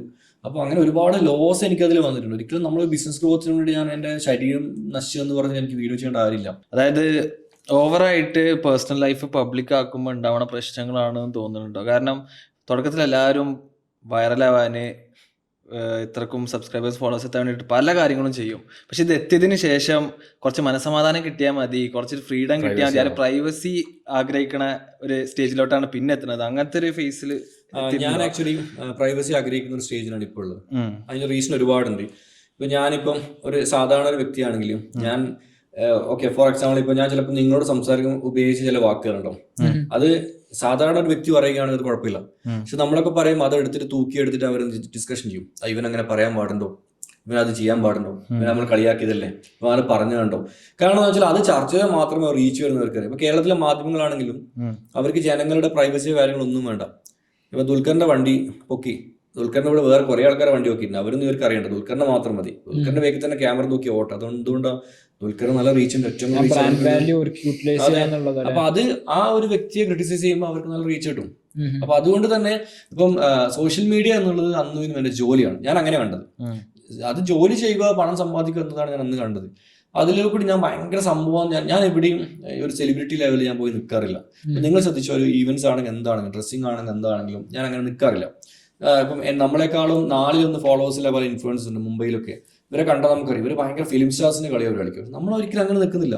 നമ്മളിപ്പോൾ ഇന്റർവ്യൂവിന് വരുമ്പോൾ ഞാൻ ഈ പറഞ്ഞ പോലെ ഞാൻ ഈ 10-15 റൺസ് ടീഷർട്ട് ഇട്ട് നമ്മളിങ്ങനെ ഇരിക്കുന്നത്, കാരണം നമുക്കതൊരു ജോലിയാണ്. അപ്പം റവന്യൂ ജനറേറ്റ് ചെയ്യുന്ന ഒരു പ്ലാറ്റ്ഫോം മാത്രമാണ്. പക്ഷേ ജനങ്ങൾ ഒരു പക്ഷെ അവർ നമ്മളെ കാണുന്നത് എങ്ങനെയാണെന്ന് എനിക്കറിയില്ല. അവരെല്ലാം വേറെ എന്തെങ്കിലും ഇതിൽ കാണും. അവർ എക്സ്പെക്ട് ചെയ്യുന്ന ഒരു ഫേസ്, അവർ എക്സ്പെക്ട് ചെയ്യുന്ന ഒരു ആറ്റിറ്റ്യൂഡ് ഉണ്ടാവും. അപ്പൊ നേരിട്ട് കാണുമ്പോൾ അങ്ങനെ കിട്ടിയിട്ടില്ലെങ്കിൽ അവർക്ക് ബുദ്ധിമുട്ടാണ്. അതാണ് ഞാൻ നേരത്തെ പറഞ്ഞത്. അതുകൊണ്ട് നമ്മൾ എവിടെ പോകുമ്പോഴും ആൾക്കാരെ കണ്ടു കഴിഞ്ഞാൽ നമ്മൾ എത്ര ബാഡ് സിറ്റുവേഷൻ ആണെങ്കിലും അവരെ സന്തോഷിപ്പിച്ച് ചിരിപ്പിച്ചു വിടണം. ഇപ്പൊ കഴിഞ്ഞ കുറച്ച് ദിവസങ്ങളിൽ ഞാൻ ദുബായിലുണ്ടാകുമ്പോൾ ആൾക്കാർ വരുമ്പോൾ ഞാൻ പറയും ഞാൻ കുറച്ച് ഔട്ടാണ്, എൻ്റെ അടുത്ത് എന്തെങ്കിലും ബാഡായിട്ട് ഫീൽ ചെയ്യാൻ പറയണമെന്ന് പറയും. അത് ഓപ്പൺ ആയിട്ട് ഞാൻ പറയും. അപ്പൊ അവർക്ക് കാര്യങ്ങൾ അറിയാം. കഴിഞ്ഞ ആഴ്ച ഞാൻ കുറച്ച് ആൾക്കാരോട് ഇങ്ങനെ കരാമരിക്കും ഞാൻ പറഞ്ഞിട്ടുണ്ട് ഞാൻ കുറച്ച് ഔട്ടാണ്, അപ്പം ചിലപ്പോൾ നിങ്ങൾ പറയുന്നത് എനിക്ക് മനസ്സിലാക്കണമെന്നില്ല. പക്ഷേങ്കിൽ നമ്മൾ ഇഷ്ടപ്പെടുന്ന ആൾക്കാരാണ് അവർ, നമ്മൾ അതനുസരിച്ച് ഇപ്പം പ്രൈവസിയാണ് നമ്മൾ മെയിനായിട്ട് എക്സ്പെക്ട് ചെയ്യുന്നത്. ഇപ്പൊ ഇവിടെ തന്നെ ഞാൻ ഇവിടെ വന്നു, ഞാൻ മുമ്പൊക്കെ ആണെങ്കിൽ ട്രാവൽ ചെയ്യുമ്പോൾ സ്റ്റോറി ഇടും, എല്ലാ സ്ഥലത്തും ആൾക്കാർ കണ്ട് പോകും. പക്ഷെ ഇപ്പം നോക്കി ഞാൻ പോളണ്ടിലുണ്ടെന്ന് ആർക്കും അറിയുന്നില്ല. ഞാൻ ഇവിടെ വന്ന് ഇവിടുന്ന് പോകുന്നു, ജർമ്മനി പോകുന്നു, നമുക്ക് ക്ലോസ് സർക്കിൾ ആൾക്കാരോട് മാത്രമേ പറഞ്ഞില്ല വരുന്നുണ്ടെന്നില്ലേ. നമ്മൾ റൈഡ് എൻജോയ് ചെയ്യുക, നമ്മൾ കാര്യങ്ങൾ നോക്കുക, ഇതൊക്കെയാണ് ഇപ്പോൾ ചെയ്യുന്നത്. അല്ല മല്ലു, പൊതുവെ ഞാൻ ഓപ്പൺ ആയിട്ട് പറയാം, പലപ്പോഴും വീഡിയോയിൽ പറയുന്നതാണ് മാക്സിമം ലൈഫ് എൻജോയ് ചെയ്യാന്നുള്ളത്. പലപ്പോഴും ആ ഒരു ഷോർട്ട് ടേം പ്ലഷറിൽ സീക്ക് ചെയ്ത് പോകുമ്പോൾ പ്രശ്നങ്ങൾ ഉണ്ട് തോന്നുന്നത്. അതായത് ലോങ് ടേമിൽ നോക്കാതെ അപ്പത്തെ മൊമെന്റിൽ എൻജോയ് ചെയ്യുക, അത് അതിന്റെ കോൺസിക്വൻസസിനെ ഇല്ല. കാരണം ഞാൻ ഇപ്പോഴും എൻ്റെ ലൈഫ് എൻജോയ് ചെയ്യുന്നുണ്ട്. ഫസ്റ്റ് ഓഫ് ഓൾ അതിൽ എനിക്കുള്ള കുഴപ്പമെന്ന് വെച്ചാൽ പലപ്പോഴും ഞാൻ എൻജോയ് ചെയ്യുന്ന കാര്യങ്ങൾ മറ്റുള്ളവർ കാണുമ്പോൾ അവരെന്ന് തെറ്റാരെടുക്കും. ഞാൻ വെള്ളമടിക്കാറില്ല, വലിക്കാറില്ല, ഡ്രിങ്ക്സ് അല്ലെങ്കിൽ ഡ്രഗ്സ് ഇങ്ങനത്തൊന്നും ഞാൻ ചെയ്യാറില്ല. അത് എന്തുകൊണ്ടാണെന്ന് വെച്ചാൽ ആരും പേടിച്ചിട്ടില്ല, എനിക്ക് ഇഷ്ടമില്ലാത്തതുകൊണ്ടാണ്. എനിക്ക് ഇഷ്ടമുണ്ട് ഞാൻ ഇതൊക്കെ ചെയ്യും. എനിക്ക് അതിനോട് താല്പര്യം ഉണ്ടെങ്കിൽ 100% ഞാൻ ചെയ്യും. ഞാൻ ആരും നോക്കില്ല, എൻ്റെ ലൈഫാണ്, എനിക്ക് ഇഷ്ടം ഞാൻ ചെയ്യും. പക്ഷെ എനിക്ക് താല്പര്യമില്ല. പക്ഷെ ഞാനിപ്പോൾ ക്ലബ്ബിൽ പോകണു, പബ്ബിൽ പോകണു, അവിടെ പോകണം, ഇവിടെ പോകണം. അല്ല ഞാൻ ചിലപ്പോൾ എൻ്റെ ഫ്രണ്ട്സ് ഗേൾസ് ആയിരിക്കും, അവരെ കൂട്ടി എൻ്റെ വണ്ടിയിൽ പോകണു, അതിൽ പോകണം, ഇതിൽ പോകണം. അപ്പൊ ഇങ്ങനെയൊക്കെ പോകുമ്പോൾ ചിലപ്പോൾ കാണുന്ന ആൾക്കാർ ഇവനാ ആ രീതിയിൽ പറയും. ഞാൻ എൻ്റെ കസിൻ സിസ്റ്ററും കൊണ്ട് മംഗലാപുരത്ത് എൻ്റെ ബൈക്കിന്റെ പുറകെ എടുത്ത് അവള് ഹോസ്റ്റലിൽ ഡ്രോപ്പ് ചെയ്യാൻ പോയത്, അതെടുത്തിട്ട് കണ്ടന്റ് ആക്കിയ ആൾക്കാരുണ്ട്. മല്ലു ട്രാവലർ സ്പോട്ടഡ് വിത്ത് ഗേൾ ഫ്രണ്ട് എന്ന് പറഞ്ഞിട്ട് ഇങ്ങനെയൊക്കെ. അതൊക്കെ നമ്മൾ പ്രൈവസിയിൽ ആൾക്കാർ കയറി കുത്തുന്ന കാര്യങ്ങളാണ്. പേഴ്സണൽ ലൈഫ് ഞാൻ എൻജോയ് ചെയ്യാറുണ്ട്, അന്നും ചെയ്യാറുണ്ട്, ഇപ്പം ചെയ്യാറുണ്ട്, ഫ്യൂച്ചറിലും ചെയ്യും. മറ്റുള്ളവർ ഉപദ്രവിക്കാത്തടത്തോളം കാലം അതൊരിക്കലും മറ്റുള്ളവർക്ക് ചോദ്യം ചെയ്യാണ്ട് ഇതില്ല. അല്ലിപ്പം എന്താ പറയുക, നമ്മളും ഇപ്പൊ എർച്ചി പോഡ്കാസ്റ്റ് എന്നുള്ള രീതിയിൽ അത്യാവശ്യം എസ്റ്റാബ്ലിഷ്ഡ് ആയിട്ടുള്ള ഒരു പോഡ്കാസ്റ്റ് ഇപ്പൊ നമ്മൾ ആയിട്ടുണ്ട്. അപ്പൊ നമ്മളാണെങ്കിലും ഇപ്പൊ കണ്ടന്റ്സ് നമ്മൾ പുറത്തേക്ക് എന്തൊരു സാധനമാണോ ആളുകളിലേക്ക് കൊടുക്കുന്നത് അതിനൊരു വാല്യൂ, പിന്നെ ഐഡിയൽ വാല്യൂ ഉണ്ടായിരിക്കണം, പിന്നെ ആളുകൾക്ക് യൂസ്ഫുൾ ആയിരിക്കണം എന്നുള്ളൊരു തോട്ട് നമ്മളെ മൈൻഡിൽ, നമ്മൾ കണ്ടന്റ് ജനറേറ്റ് ചെയ്യുമ്പോഴേ നമ്മളെ മൈൻഡിലുണ്ട്. അപ്പൊ ഒന്നൊരു ഷൂട്ട് ചെയ്യാന്ന് പറയുമ്പോൾ അതിന് മുന്നേ നമ്മൾ കുറേ പ്രിപ്പറേഷൻസ് ചെയ്യുന്നുണ്ട്, അതിന് വേണ്ടിയിട്ട് എഫേർട്ട് ഇടുന്നുണ്ട്. ആ ഒരു സാധനം എന്താണോ നമ്മൾ ഓഡിയൻസിലേക്ക് കൊടുക്കുന്നത് അതിലൊരു വാല്യൂ ക്രിയേറ്റ് ചെയ്യണമെന്ന് നമുക്ക് തോന്നുന്നുണ്ട്. അപ്പോൾ നിങ്ങളാണെങ്കിൽ ഇപ്പം നിങ്ങൾ പറയുന്നു പിന്നെ ജീവിതത്തിൽ ഞാൻ ഇഷ്ടപ്പെടുന്ന കാര്യങ്ങൾ എൻജോയ് ചെയ്ത് പിന്നെ ജീവിക്കാനാണ് എനിക്കിഷ്ടം, അത് ഞാൻ സോഷ്യൽ മീഡിയയിൽ പിന്നെ ഷെയർ ചെയ്യുന്നില്ല. ഓക്കെ എന്റെ അത് അവിടെ ഒരു ഡിഫറൻസ് ഉണ്ട്. കാരണം എനിക്ക് ഇഷ്ടമുള്ള കാര്യങ്ങൾ എല്ലാവർക്കും കാണിക്കാൻ പറ്റണമെന്നില്ല. ഫാമിലി ആയിട്ട് കാണുന്ന ആൾക്കാരാണ്. ഞാനപ്പം ഓക്കെ ഞാൻ സ്ട്രിപ്പ് ക്ലബിൽ പോകണം, ഞാൻ അവിടെ ഇരിക്കുന്നു, ഞാൻ അവിടെ കാണുന്ന കാഴ്ചകൾ എനിക്ക് വീഡിയോ ഇടാൻ പറ്റുമോ? പറ്റില്ല. ഒരു പ്രായപൂർത്തി അഡൽട്ട് എന്ന രീതിയിൽ എനിക്ക് അവിടെ പോയി കാണാൻ പറ്റും. ഞാൻ അവിടെ പോയി കാണുന്നത് എനിക്ക് കാണിക്കാൻ പറ്റില്ലോ. അപ്പൊ കണ്ടന്റ് എന്നുള്ളത് അതൊരിക്കലും നമ്മൾ എന്ത് ചെയ്യില്ല, എല്ലാം കാണിക്കില്ല. നമ്മൾ 24 മണിക്കൂറിൽ നമ്മൾ ആകെ ചിലപ്പോൾ ഒരു 1 hour സാധനങ്ങൾ മാത്രം നമ്മൾ വീഡിയോസ് ഇടുന്നുള്ളൂ. ബാക്കി മുഴുവൻ നമ്മുടെ പ്രൈവസിയാണ്. അല്ല, അതാണ് പിന്നെ വ്യൂവേഴ്സിനോടും പറയാനുള്ളത്. നമ്മൾക്ക് എന്താണോ കാണിക്കേണ്ടത്, എങ്ങനെയാണോ അത് കാണേണ്ടത്, ആ രീതിയിലാണ് നിങ്ങൾ കണ്ടന്റ്സ് കൊടുക്കുന്നത്. പക്ഷെ life is not everything that you see on the Shakir is not Mallu. അല്ല കണ്ടന്റ്സ് ഞാൻ പറഞ്ഞത് എന്റെ ലൈഫ് ഞാൻ എൻജോയ് ചെയ്യുന്നുണ്ട് എന്നാണ് ഞാൻ പറഞ്ഞത്. ഞാൻ ഫേക്ക് ആണെന്നല്ല പറഞ്ഞത്. എന്റെ ലൈഫ് എൻജോയ് ചെയ്യുന്നുണ്ട്. പക്ഷെ അതിൽ ഇപ്പൊ ഓക്കെ ഫോർ എക്സാമ്പിൾ ഞാൻ റഷ്യ പോയി, നൈറ്റ് ലൈഫ് ഒക്കെ ഞങ്ങൾ പോയി. Russia night life bike ride ചെയ്തു, നൈറ്റ് ലൈഫ് പോയി, ക്ലബ്ബിൽ പോയി, പബ്ബിൽ പോയി, അതൊക്കെ കണ്ടന്റ്സ് ആക്കി ഇട്ടിട്ടുണ്ട്. ആവശ്യത്തിലൊക്കെ ഞങ്ങൾ അപ്ലോഡ് ചെയ്യും. പക്ഷെ അതിലപ്പുറം നമ്മളവിടെ ഫ്രണ്ട്സിനെ മീറ്റ് ചെയ്യുന്നുണ്ട്, പല ആൾക്കാരെ മീറ്റ് ചെയ്യുന്നുണ്ടാവും. അതൊന്നും നമ്മൾ എന്തെങ്കിലും കാണിക്കുന്നില്ല. അതാണ് ഞാൻ പറഞ്ഞത്. നമ്മുടെ ലൈഫിൽ നമുക്ക് നമ്മുടെ പ്രൈവസിയെ കുറിച്ച് കാര്യങ്ങളുണ്ട്, അത് എല്ലാവരും കാണിക്കണമെന്നില്ല. പിന്നെ ഈ പറഞ്ഞ പോലെ തന്നെ കണ്ടന്റ്സ് ആണെങ്കിലും ഞാൻ കണ്ടന്റ്സ് ക്രിയേറ്റ് ചെയ്യുമ്പോൾ ജനങ്ങൾക്ക് ഹെൽപ്പ് ആവുന്ന കണ്ടന്റ്സിനെ ക്രിയേറ്റ് ചെയ്യുന്നത്. ഇപ്പം ട്രാവൽ ബോക്സ് ആണെങ്കിലും ഒരുപാട് തുർക്കിയിൽ ഞാൻ ട്രോയ് വിസിറ്റ് ചെയ്തിട്ടുണ്ട്, ആരും ചെയ്തിട്ടില്ല. കപ്പഡോക്കിയയിൽ എല്ലാവരും പോകുന്ന സ്ഥലമാണ്. അതുപോലെ ഒരുപാട് സ്പോർട്സ് ഉണ്ട് തുർക്കിയിൽ. ഞാൻ ബൈക്ക് എടുത്ത് പോയിട്ട് അവിടെയൊക്കെ എക്സ്പ്ലോർ ചെയ്തിട്ടുണ്ട്. ട്രോയ് ഒക്കെ അത്രയും റയർ കണ്ടന്റ്സ് ആണ്, പക്ഷെ റീച്ച് ഇല്ല. നേരെ മറിച്ച് എന്തെങ്കിലും ഒരു കോമഡിത്തരം കാണിച്ചാൽ റീച്ച് ഉണ്ട്. അപ്പം പണ്ട് ആൾക്കാർ കുറവുള്ള സമയത്ത് നല്ല വാല്യൂ ഉള്ള കണ്ടന്റ്സിന് ആൾക്കാരുണ്ട്. ഇപ്പം അങ്ങനെയല്ല. ഇപ്പൊ വാല്യൂ ഉള്ള കണ്ടന്റ്സ് വേണ്ട, ആൾക്കാർക്ക് ഒരു ടൈം പാസ് ഫണ്ണ് എന്നത് മാത്രം ആൾക്കാർ നോക്കുന്നത്. അതാണ് കുഴപ്പം. ഓഡിയൻസ് ഒരുപാട് ഡിഫറൻസ് വന്നിട്ടുണ്ട്. അപ്പം ചില ആൾക്കാർ അതിനനുസരിച്ച് മൂവ് ഓൺ ചെയ്തിട്ട് അവർക്ക് വേണ്ട കണ്ടന്റുകൾ കൊടുക്കാൻ തുടങ്ങിയപ്പോൾ അവർക്ക് റീച്ച് കിട്ടുന്നുണ്ട്. ചില ആൾക്കാർ ഇപ്പം ഞാനൊക്കെ പണ്ടത്തെ അതേ കാര്യം ഇപ്പോഴും ഞാൻ ഫോളോ അപ്പ് ചെയ്യുന്നത്. എന്താണ് നമ്മൾ പണ്ട് ചെയ്തോളുന്നത് അത് തന്നെ. ബൈക്ക് എടുക്കുക, ഡ്രൈവ് ചെയ്യുക, നോർമൽ വ്ളോഗ് ചെയ്യുക, ആവശ്യമുള്ള കാര്യങ്ങൾ കാണിക്കുക, അപ്ലോഡ് ചെയ്യുക. ലൈഫിൽ ഫുൾഫിൽമെന്റ് ഫീൽ ചെയ്യുന്നുണ്ടോ? ലൈഫിൽ ഇനിയിപ്പോൾ ഇന്ന് മയ്യത്തായാലും എനിക്ക് സങ്കടമൊന്നുമില്ല. കാരണം ഞാൻ എൻ്റെ ആഗ്രഹിച്ച പോലെ ലൈഫ് ജീവിച്ചിട്ടുണ്ട്, ഇപ്പം ജീവിക്കുന്നുണ്ട്. ഒരു റിഗ്രറ്റും ചെയ്തതിലൊന്നുമില്ല, ഒന്നുമില്ല. ഞാൻ ആകെ ഈ പറഞ്ഞ അന്ന് ഡിപ്രഷൻ എടുത്ത സ്റ്റേജ് മാത്രം എനിക്ക് റിഗ്രറ്റ് ഇല്ല. ഞാൻ അതൊന്ന് ലെവലാക്കണമായിരുന്നു എന്ന് എനിക്ക് തോന്നിയിട്ടുണ്ട്. അതല്ലാതെ ഞാനൊന്നുമില്ല വ്യക്തി. കാരണം ഞാനൊക്കെ ഇപ്പം എൻ്റെ പാരൻസിൻ്റെ കാര്യം, എൻ്റെ ഉപ്പ ജനിച്ചത് ഒരു കുഗ്രാമത്തിലാണ്. അവിടെ ഒരു ദിവസം 2 ബസ്സുകളുണ്ടാവും അവളിലേക്ക്. കല്ലിൻ്റെ വീട്ടിലാണ് ഉപ്പ ജനിച്ചത്. ആ കുഗ്രാമത്തിൽ നിന്ന് ഉപ്പ കേരളം എന്ന് പറഞ്ഞ സ്ഥലത്ത് വന്നിട്ട് അവിടെ ജീവിക്കണമെങ്കിൽ ഉമ്മയാണെങ്കിലും ഒരു കുടുംബത്തിൽ പറ്റിയ ഇളയ മോളായിട്ട് ഉമ്മ ജനിക്കുന്നു. എന്നിട്ട് എല്ലാവരും കൂടെ പിടിച്ച് ഉപ്പാക്ക് അടിച്ചു കൊടുക്കണം. ഓക്കെ, എന്നിട്ട് ഞങ്ങൾക്ക് ഒന്നും ഇല്ലാതെ നമ്മൾ ചാണകം മെഴുകിയ ഒറ്റമുറി റൂമിൽ നിന്നാണ് എൻ്റെ കുടുംബം തുടങ്ങിയത്. അവിടുന്ന് എൻ്റെ ഫാമിലി ഇങ്ങനെ എത്തിയിട്ടുണ്ട്. ഞാനാണെങ്കിലും 10ാം ക്ലാസ് പഠിക്കുമ്പോൾ, 8ാം ക്ലാസ് 9ാം ക്ലാസ് പഠിക്കുമ്പോൾ ഒക്കെ നമ്മുടെ നാട്ടിലത്തെ ഹോട്ടലിൽ പ്ലേറ്റ് കഴുകിയിട്ടും ഈവനിങ് ന്യൂസ് പേപ്പർ ഇട്ടിട്ടൊക്കെയാണ് ഞാൻ പൈസ ആക്കിന്. ഞാൻ എൻ്റെ ലൈഫിൽ ഉപ്പാനും ഉമ്മാനും ചെലവിനൊന്നുമല്ല ജീവിച്ചത്. ഞാൻ ഫസ്റ്റ് സൈക്കിൾ വാങ്ങിയത് ഞാൻ ഈ പറഞ്ഞ പ്ലേറ്റ് കഴുകിയിട്ടൊക്കെയാണ്. 4 മണിക്ക് ഹോട്ടലിൽ പോയിട്ട് ഉച്ചക്കത്തെ മീൽസിന് കംപ്ലീറ്റ് പ്ലേറ്റ്സ് ഉണ്ട്. ഇപ്പം അല്ലേ ഇല വന്നത്, എന്നിട്ട് ഇലയില്ല, വട്ടത്തിലുള്ള പ്ലേറ്റാണ്. അതും ഇരുന്ന് ചമ്പൊക്കെ കഴുകും, എന്നിട്ട് പൈസ ആക്കും, കടല വെക്കും, പൈസ ആക്കും. ഇങ്ങനെ ഉണ്ടാക്കിയ പൈസനെ കൂടെ ഞാൻ എൻ്റെ സൈക്കിൾ വാങ്ങിയത്.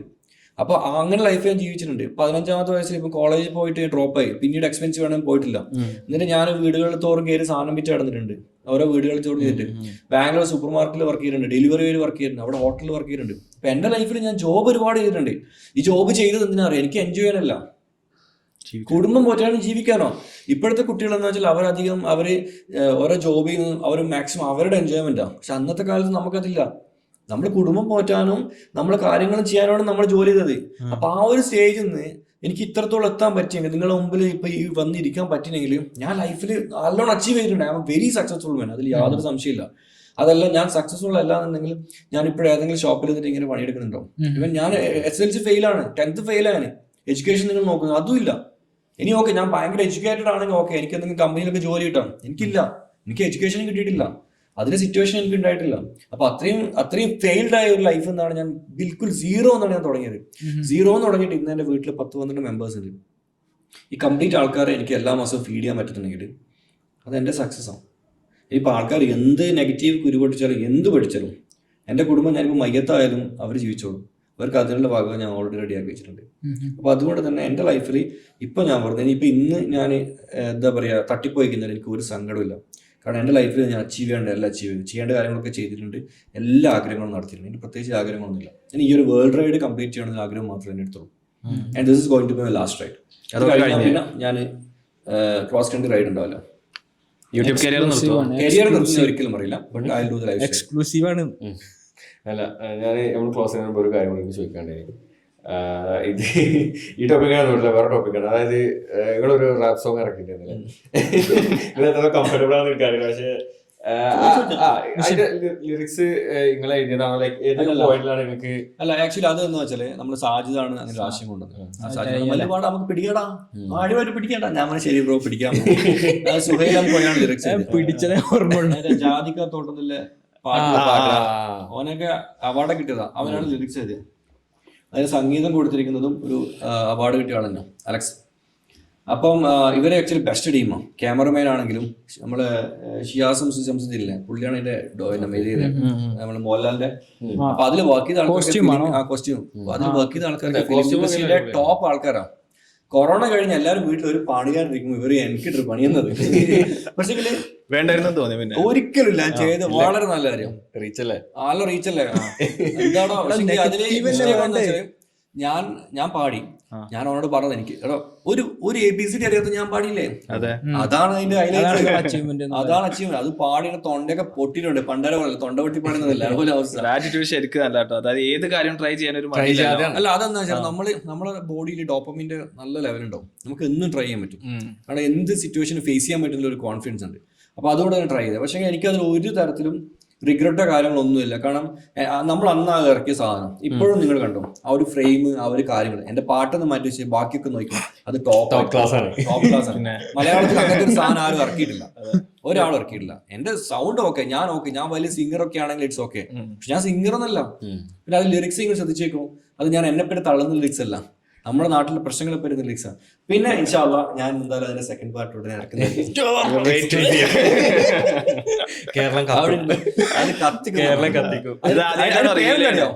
On air. കാരണം കേരളത്തിൽ ഏറ്റവും കൂടുതൽ എയർ കെയർ ഇൻഫ്ലുവൻസർ ഞാനാണ്.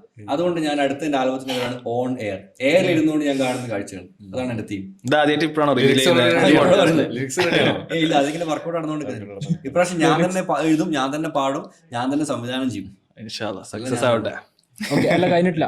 പിന്നെ നിങ്ങൾ കൂടുതൽ എൻജോയ് ചെയ്യുന്ന ബൈക്സ് ആണോ കാർസ് ആണോ? ഇപ്പൊ ഒരുപാട് വണ്ടികൾ വാങ്ങി. ഇപ്പൊ ട്രോളുകളുടെ കാര്യങ്ങളിലേക്ക് തന്നെ തിരിച്ചു വരാൻ, നിങ്ങൾ നാട്ടിൽ റാപ്റ്റർ വന്ന സമയത്ത് ഒരു വണ്ടി കണ്ടപ്പോൾ എനിക്കിത് കണ്ടപ്പോൾ അൾട്ടോന്റെ മാതിരി തോന്നുന്നു പറഞ്ഞാൽ, അത് ഇപ്പൊ ഈ ഷബീർ എന്ന് പറഞ്ഞ മാതിരി ഭയങ്കരമായിട്ട് ആളുകൾ പിന്നെ കൊണ്ടു നടന്ന ഒരു സാധനമാണ്. പിന്നെ ഒരുപാട് കാറുകൾ വാങ്ങി, പിന്നെ ബൈക്സ് ആണെങ്കിലും പിന്നെ യാത്രകൾക്ക് ഉപയോഗിക്കുന്നുണ്ട്. കാർസ് ആണോ ബൈക്സ് ആണോ നിങ്ങൾ കൂടുതൽ എൻജോയ് ചെയ്യുന്നത്? എനിക്ക് ട്രോൾ വരുന്നതിന്റെ മെയിൻ റീസൺ ഞാൻ ഫസ്റ്റ് പറഞ്ഞുതരാം. നമ്മൾ ഒരു കാര്യം ആദ്യമായിട്ട് ചെയ്യുമ്പോൾ ആൾക്കാർ അത് അക്സെപ്റ്റ് ചെയ്യണമെന്നില്ല. ഞാൻ റാപ്റ്റർ കൊണ്ടുവന്നു കേരളത്തിൽ. അതിന് മുന്നേ കേരളത്തിൽ വണ്ടികൾ കൊണ്ടുവന്ന് നിങ്ങൾ ആരും കണ്ടിട്ടുണ്ടോ? വണ്ടികൾ വന്നിട്ടുണ്ട്, ഇങ്ങനെ വൈറലാന്ന് കണ്ടിട്ടുണ്ടോ? കേരളത്തിൽ വന്നതിന് ശേഷമാണ് കേരളത്തിൽ ദുബായ് വണ്ടികൾ ഒഴുക്ക് വന്നത്. ശ്രദ്ധിച്ചിട്ടുണ്ടെങ്കിൽ ഞാൻ ആ വണ്ടി കൊണ്ടുവന്നു, അതിന്റെ എക്സ്പെൻസ് കാര്യങ്ങളൊക്കെ പുറത്തു വിട്ടു, എല്ലാം ഷെയർ ചെയ്തു. അപ്പൊ ആൾക്കാർ കുറച്ചും കൂടി സിമ്പിളായി മനസ്സിലായി. അവിടുന്ന് ഇങ്ങോട്ടേക്കാണ് വണ്ടികളുടെ ഒഴുക്ക് വന്നത്. മനസ്സിലായി? ഇപ്പൊ ഒരുപാട് ആൾക്കാർ ഇത് ബിസിനസ് ആയിട്ട് എടുത്തിട്ടുണ്ട്. അപ്പൊ ഞാൻ അന്ന് ചെയ്ത ആ ഒരു മൂവ്മെന്റ് കൊണ്ട് പല ആൾക്കാർക്കും ഇന്ന് ജീവിതം മാറ്റിയിട്ടുണ്ട്. ഞാൻ അന്ന് ആ വണ്ടി കൊണ്ടുവന്ന്, ഇനിയിപ്പോ ഞാൻ അതിൽ പറഞ്ഞ കാര്യം സത്യമാണ്. കാരണം അതൊരു ഹെവി വണ്ടിയാണ്. ആ ഹെവി വണ്ടി ഇന്ത്യൻ റോഡിൽ ഇറക്കുമ്പോൾ ഇവിടുത്തെ വണ്ടികളും നമുക്ക് വലിപ്പക്കുറവ് വരും. ആൾട്ടോ ചെറിയ വണ്ടിയല്ലേ, ആൾട്ടോ വലിയ വണ്ടിയാ, ചെറുതന്നെ അത്. നമ്മളിപ്പോ നമ്മളെ ഇന്ത്യൻ റോഡുകൾ ഉപയോഗിക്കുന്നതിൽ 1700 ആൾട്ടോ സ്മോളസ്റ്റ് വരുന്നത് അല്ലേ. ഇപ്പം നിങ്ങൾ ഗൾഫിൽ നിന്ന് വരുന്ന വണ്ടികളിൽ ആൾക്കാരോട് ചോദിച്ചേക്കും, അവർക്ക് മനസ്സിലാവും. അവർ എവിടുന്ന് കൊണ്ടുവന്ന വലിയ ട്രക്കുകളൊക്കെ നാട്ടിലിറക്കുമ്പോൾ അവർക്ക് മനസ്സിലാവും. ഞാൻ പറഞ്ഞില്ല, നമുക്കെന്നെ വലിപ്പത്തിന്റെ കാര്യം നമുക്ക് ഫീൽ ചെയ്യാറുണ്ട്. ഇപ്പൊ ഇവിടുന്ന് നമ്മൾ വലിയ വണ്ടികൾ, ഇപ്പൊ GMCന്റെ വണ്ടികൾ, അങ്ങനെയുള്ള വലിയ കാഡിലാക്കിന്റെ വലിയ വണ്ടിയൊക്കെ ഉണ്ടല്ലോ, അതൊക്കെ കണ്ടിട്ട് നാട്ടിൽ പോകുന്ന സമയത്ത് നമുക്ക് കാറുകൾ കാണുമ്പോൾ മൊത്തത്തിലൊരു ചെറുതായൊരു ഫീലിംഗ് സ്വാഭാവികമായിട്ട് നമുക്ക്. ഇപ്പൊ ഞാനൊന്ന് ഇവനും കൂടി നിങ്ങൾ 3 ആളും കൂടി ഒരു വണ്ടി എടുത്ത് പുറത്തിറങ്ങും. നിങ്ങൾ എന്താ ആ വണ്ടിയാണ് അൾട്ട പോലെ നിങ്ങൾ പറഞ്ഞ ആരും മൈൻഡ് ചെയ്യില്ല. ഞാനൊരു നാടനിലിടോ, ഞാൻ എന്താ പറയുക ഫോറിൻ കോഴിയാണ്, നാടൻ കോഴിയിലാണ് ഞാൻ. എന്റെ വ്ലോഗ് എന്ന് വെച്ചാൽ ഞാൻ തന്നെ എഡിറ്റ് ചെയ്യുന്നത്, മനസ്സിലായില്ലേ? ഞാനൊരിക്കലും എൻ്റെ ഒരു ടീമിന് വിട്ടുകൊടുത്ത് അവിടുന്ന് കൺഫർമേഷൻ കിട്ടി, അങ്ങനെ മേലെ കൊടുത്ത് അവിടുന്ന് കൺഫർമേഷൻ കിട്ടിയിട്ട് അല്ല എൻ്റെ വ്ലോഗ്സ് ചെയ്യുന്നത്. എല്ലാം സ്പോട്ട് പറഞ്ഞ കാര്യങ്ങൾ. ഞാൻ ചായത്തോട്ടത്ത് കയറി കാപ്പിത്തോട്ടം എന്ന് പറയലുണ്ട്, അങ്ങനെ പൊട്ടത്തിട്ടുള്ളൂ. സൺറൈസ് സൺസെറ്റ് പറയലുണ്ട്. കാരണം തെറ്റുകൾ സംഭവിക്കണം, എന്നാൽ മാത്രം അതിന് ജെന്യൂൻ ആവുള്ളൂ. അതല്ലാതെ നമ്മൾ പറയുന്ന കാര്യങ്ങളൊക്കെ ഏത് വ്യക്തിയാണെങ്കിലും പറയുന്ന കാര്യങ്ങൾ 100% പെർഫെക്റ്റ് ആണെങ്കിൽ മനസ്സിലാക്കി അത് റീടേക്ക് ചെയ്ത് പണ്ടാടക്കി എടുത്തിരിക്കും. It's fake. ഓക്കെ, വണ്ടികളിലേക്ക് തന്നെ തിരിച്ചു വരാം. എന്നാല് പിന്നെ മല്ലു ആക്കിയൊരു വണ്ടി എന്ന് പറയുകയാണെങ്കിൽ അത് എന്റെ അപ്പാച്ചിയാണ്, അമീനാണ്. അത് വീട്ടിന്റെ അകത്ത് കിടക്കുന്നുണ്ട്. ക്ലിക്കും അവിടെ കിടക്കുന്നുണ്ട്. പിന്നെ ഏറ്റവും റീച്ച് കിട്ടിയ വണ്ടി ഗോൾഡ് വിങ്. അത് കേരളത്തിൽ അങ്ങനെ ആൾക്കാർക്ക് ഗോൾഡ് വിങ് എന്താണെന്ന് അറിയില്ല. ഫസ്റ്റ് ഞാൻ ഇറക്കിയത്. അപ്പൊ എന്റെ ആ വണ്ടി വന്നതിന് ശേഷമാണ് ശരിക്കും അതാണ് ഫസ്റ്റ് ക്രൗഡ് വരുന്നത്. വണ്ടി എന്താണെന്ന് അറിയാനുള്ള ഒരു ആകാംക്ഷയില്ല. പുതിയ വർഷം വണ്ടികൾ കേരളത്തിലുണ്ടെങ്കിൽ പഴയ വർഷം വണ്ടികൾ കേരളത്തിൽ ഇല്ലായിരുന്നു. അപ്പൊ അങ്ങനെ ആ വണ്ടി വൈറലായി. ആ വണ്ടി എന്റെ കയ്യിൽ വന്നതിന് ശേഷം കേരളത്തിലെ ആൾക്കാരെ വണ്ടി വാങ്ങിയിട്ടുണ്ട് ആൾക്കാർ ശേഷം വന്നിട്ടുണ്ട്. പക്ഷെ എന്റെ ഓൾഡ് ഷേപ്പിൽ കേരളത്തിൽ ഫസ്റ്റ് വണ്ടി എന്റെ കയ്യിലുള്ള വണ്ടിയായിരുന്നു. ഞാൻ ഇതാണ് പറഞ്ഞത്, നമ്മളൊരു കാര്യം ചെയ്യുമ്പോൾ എപ്പോഴും നമ്മൾ ഫസ്റ്റ് ഒരു വെറൈറ്റി കാര്യങ്ങൾ ട്രൈ ചെയ്യാം. അപ്പൊ വെറൈറ്റി ആയ കാര്യങ്ങൾ വന്ന് നമ്മൾ അതുവഴി കണ്ടന്റ് ചെയ്യുമ്പോൾ ആൾക്കാർ ഇത് ആ ലെവലിൽ എടുക്കണമെന്നില്ല. നേരെ മറിച്ച് ഞാൻ ചെയ്തു കഴിഞ്ഞ് വേറെ ആൾ ചിലപ്പോൾ ആ സാധനം ചെയ്യുമ്പോൾ അവർക്ക് ഇത് മനസ്സിലാവും. അതെ, ഇതാണല്ലോ. അപ്പൊ കമ്പയർ ചെയ്യാനുള്ള ഓപ്ഷൻ ഉണ്ട്. എന്റെ യാത്രകളാണെങ്കിലും ഞാൻ ചെയ്യുന്ന യാത്രകൾ എനിക്ക് കമ്പയർ ചെയ്യാൻ ആരുമില്ല. എനിക്ക് കമ്പയർ ചെയ്യാൻ ആരില്ല. ഞാൻ പോകുന്ന റൂട്ട്സ് ആണെങ്കിലും ആരും കമ്പയർ ചെയ്യാനില്ല. മനസ്സിലായില്ല. അപ്പം നമുക്ക് ഒരുപാട് തെറ്റുകൾ സംഭവിക്കും.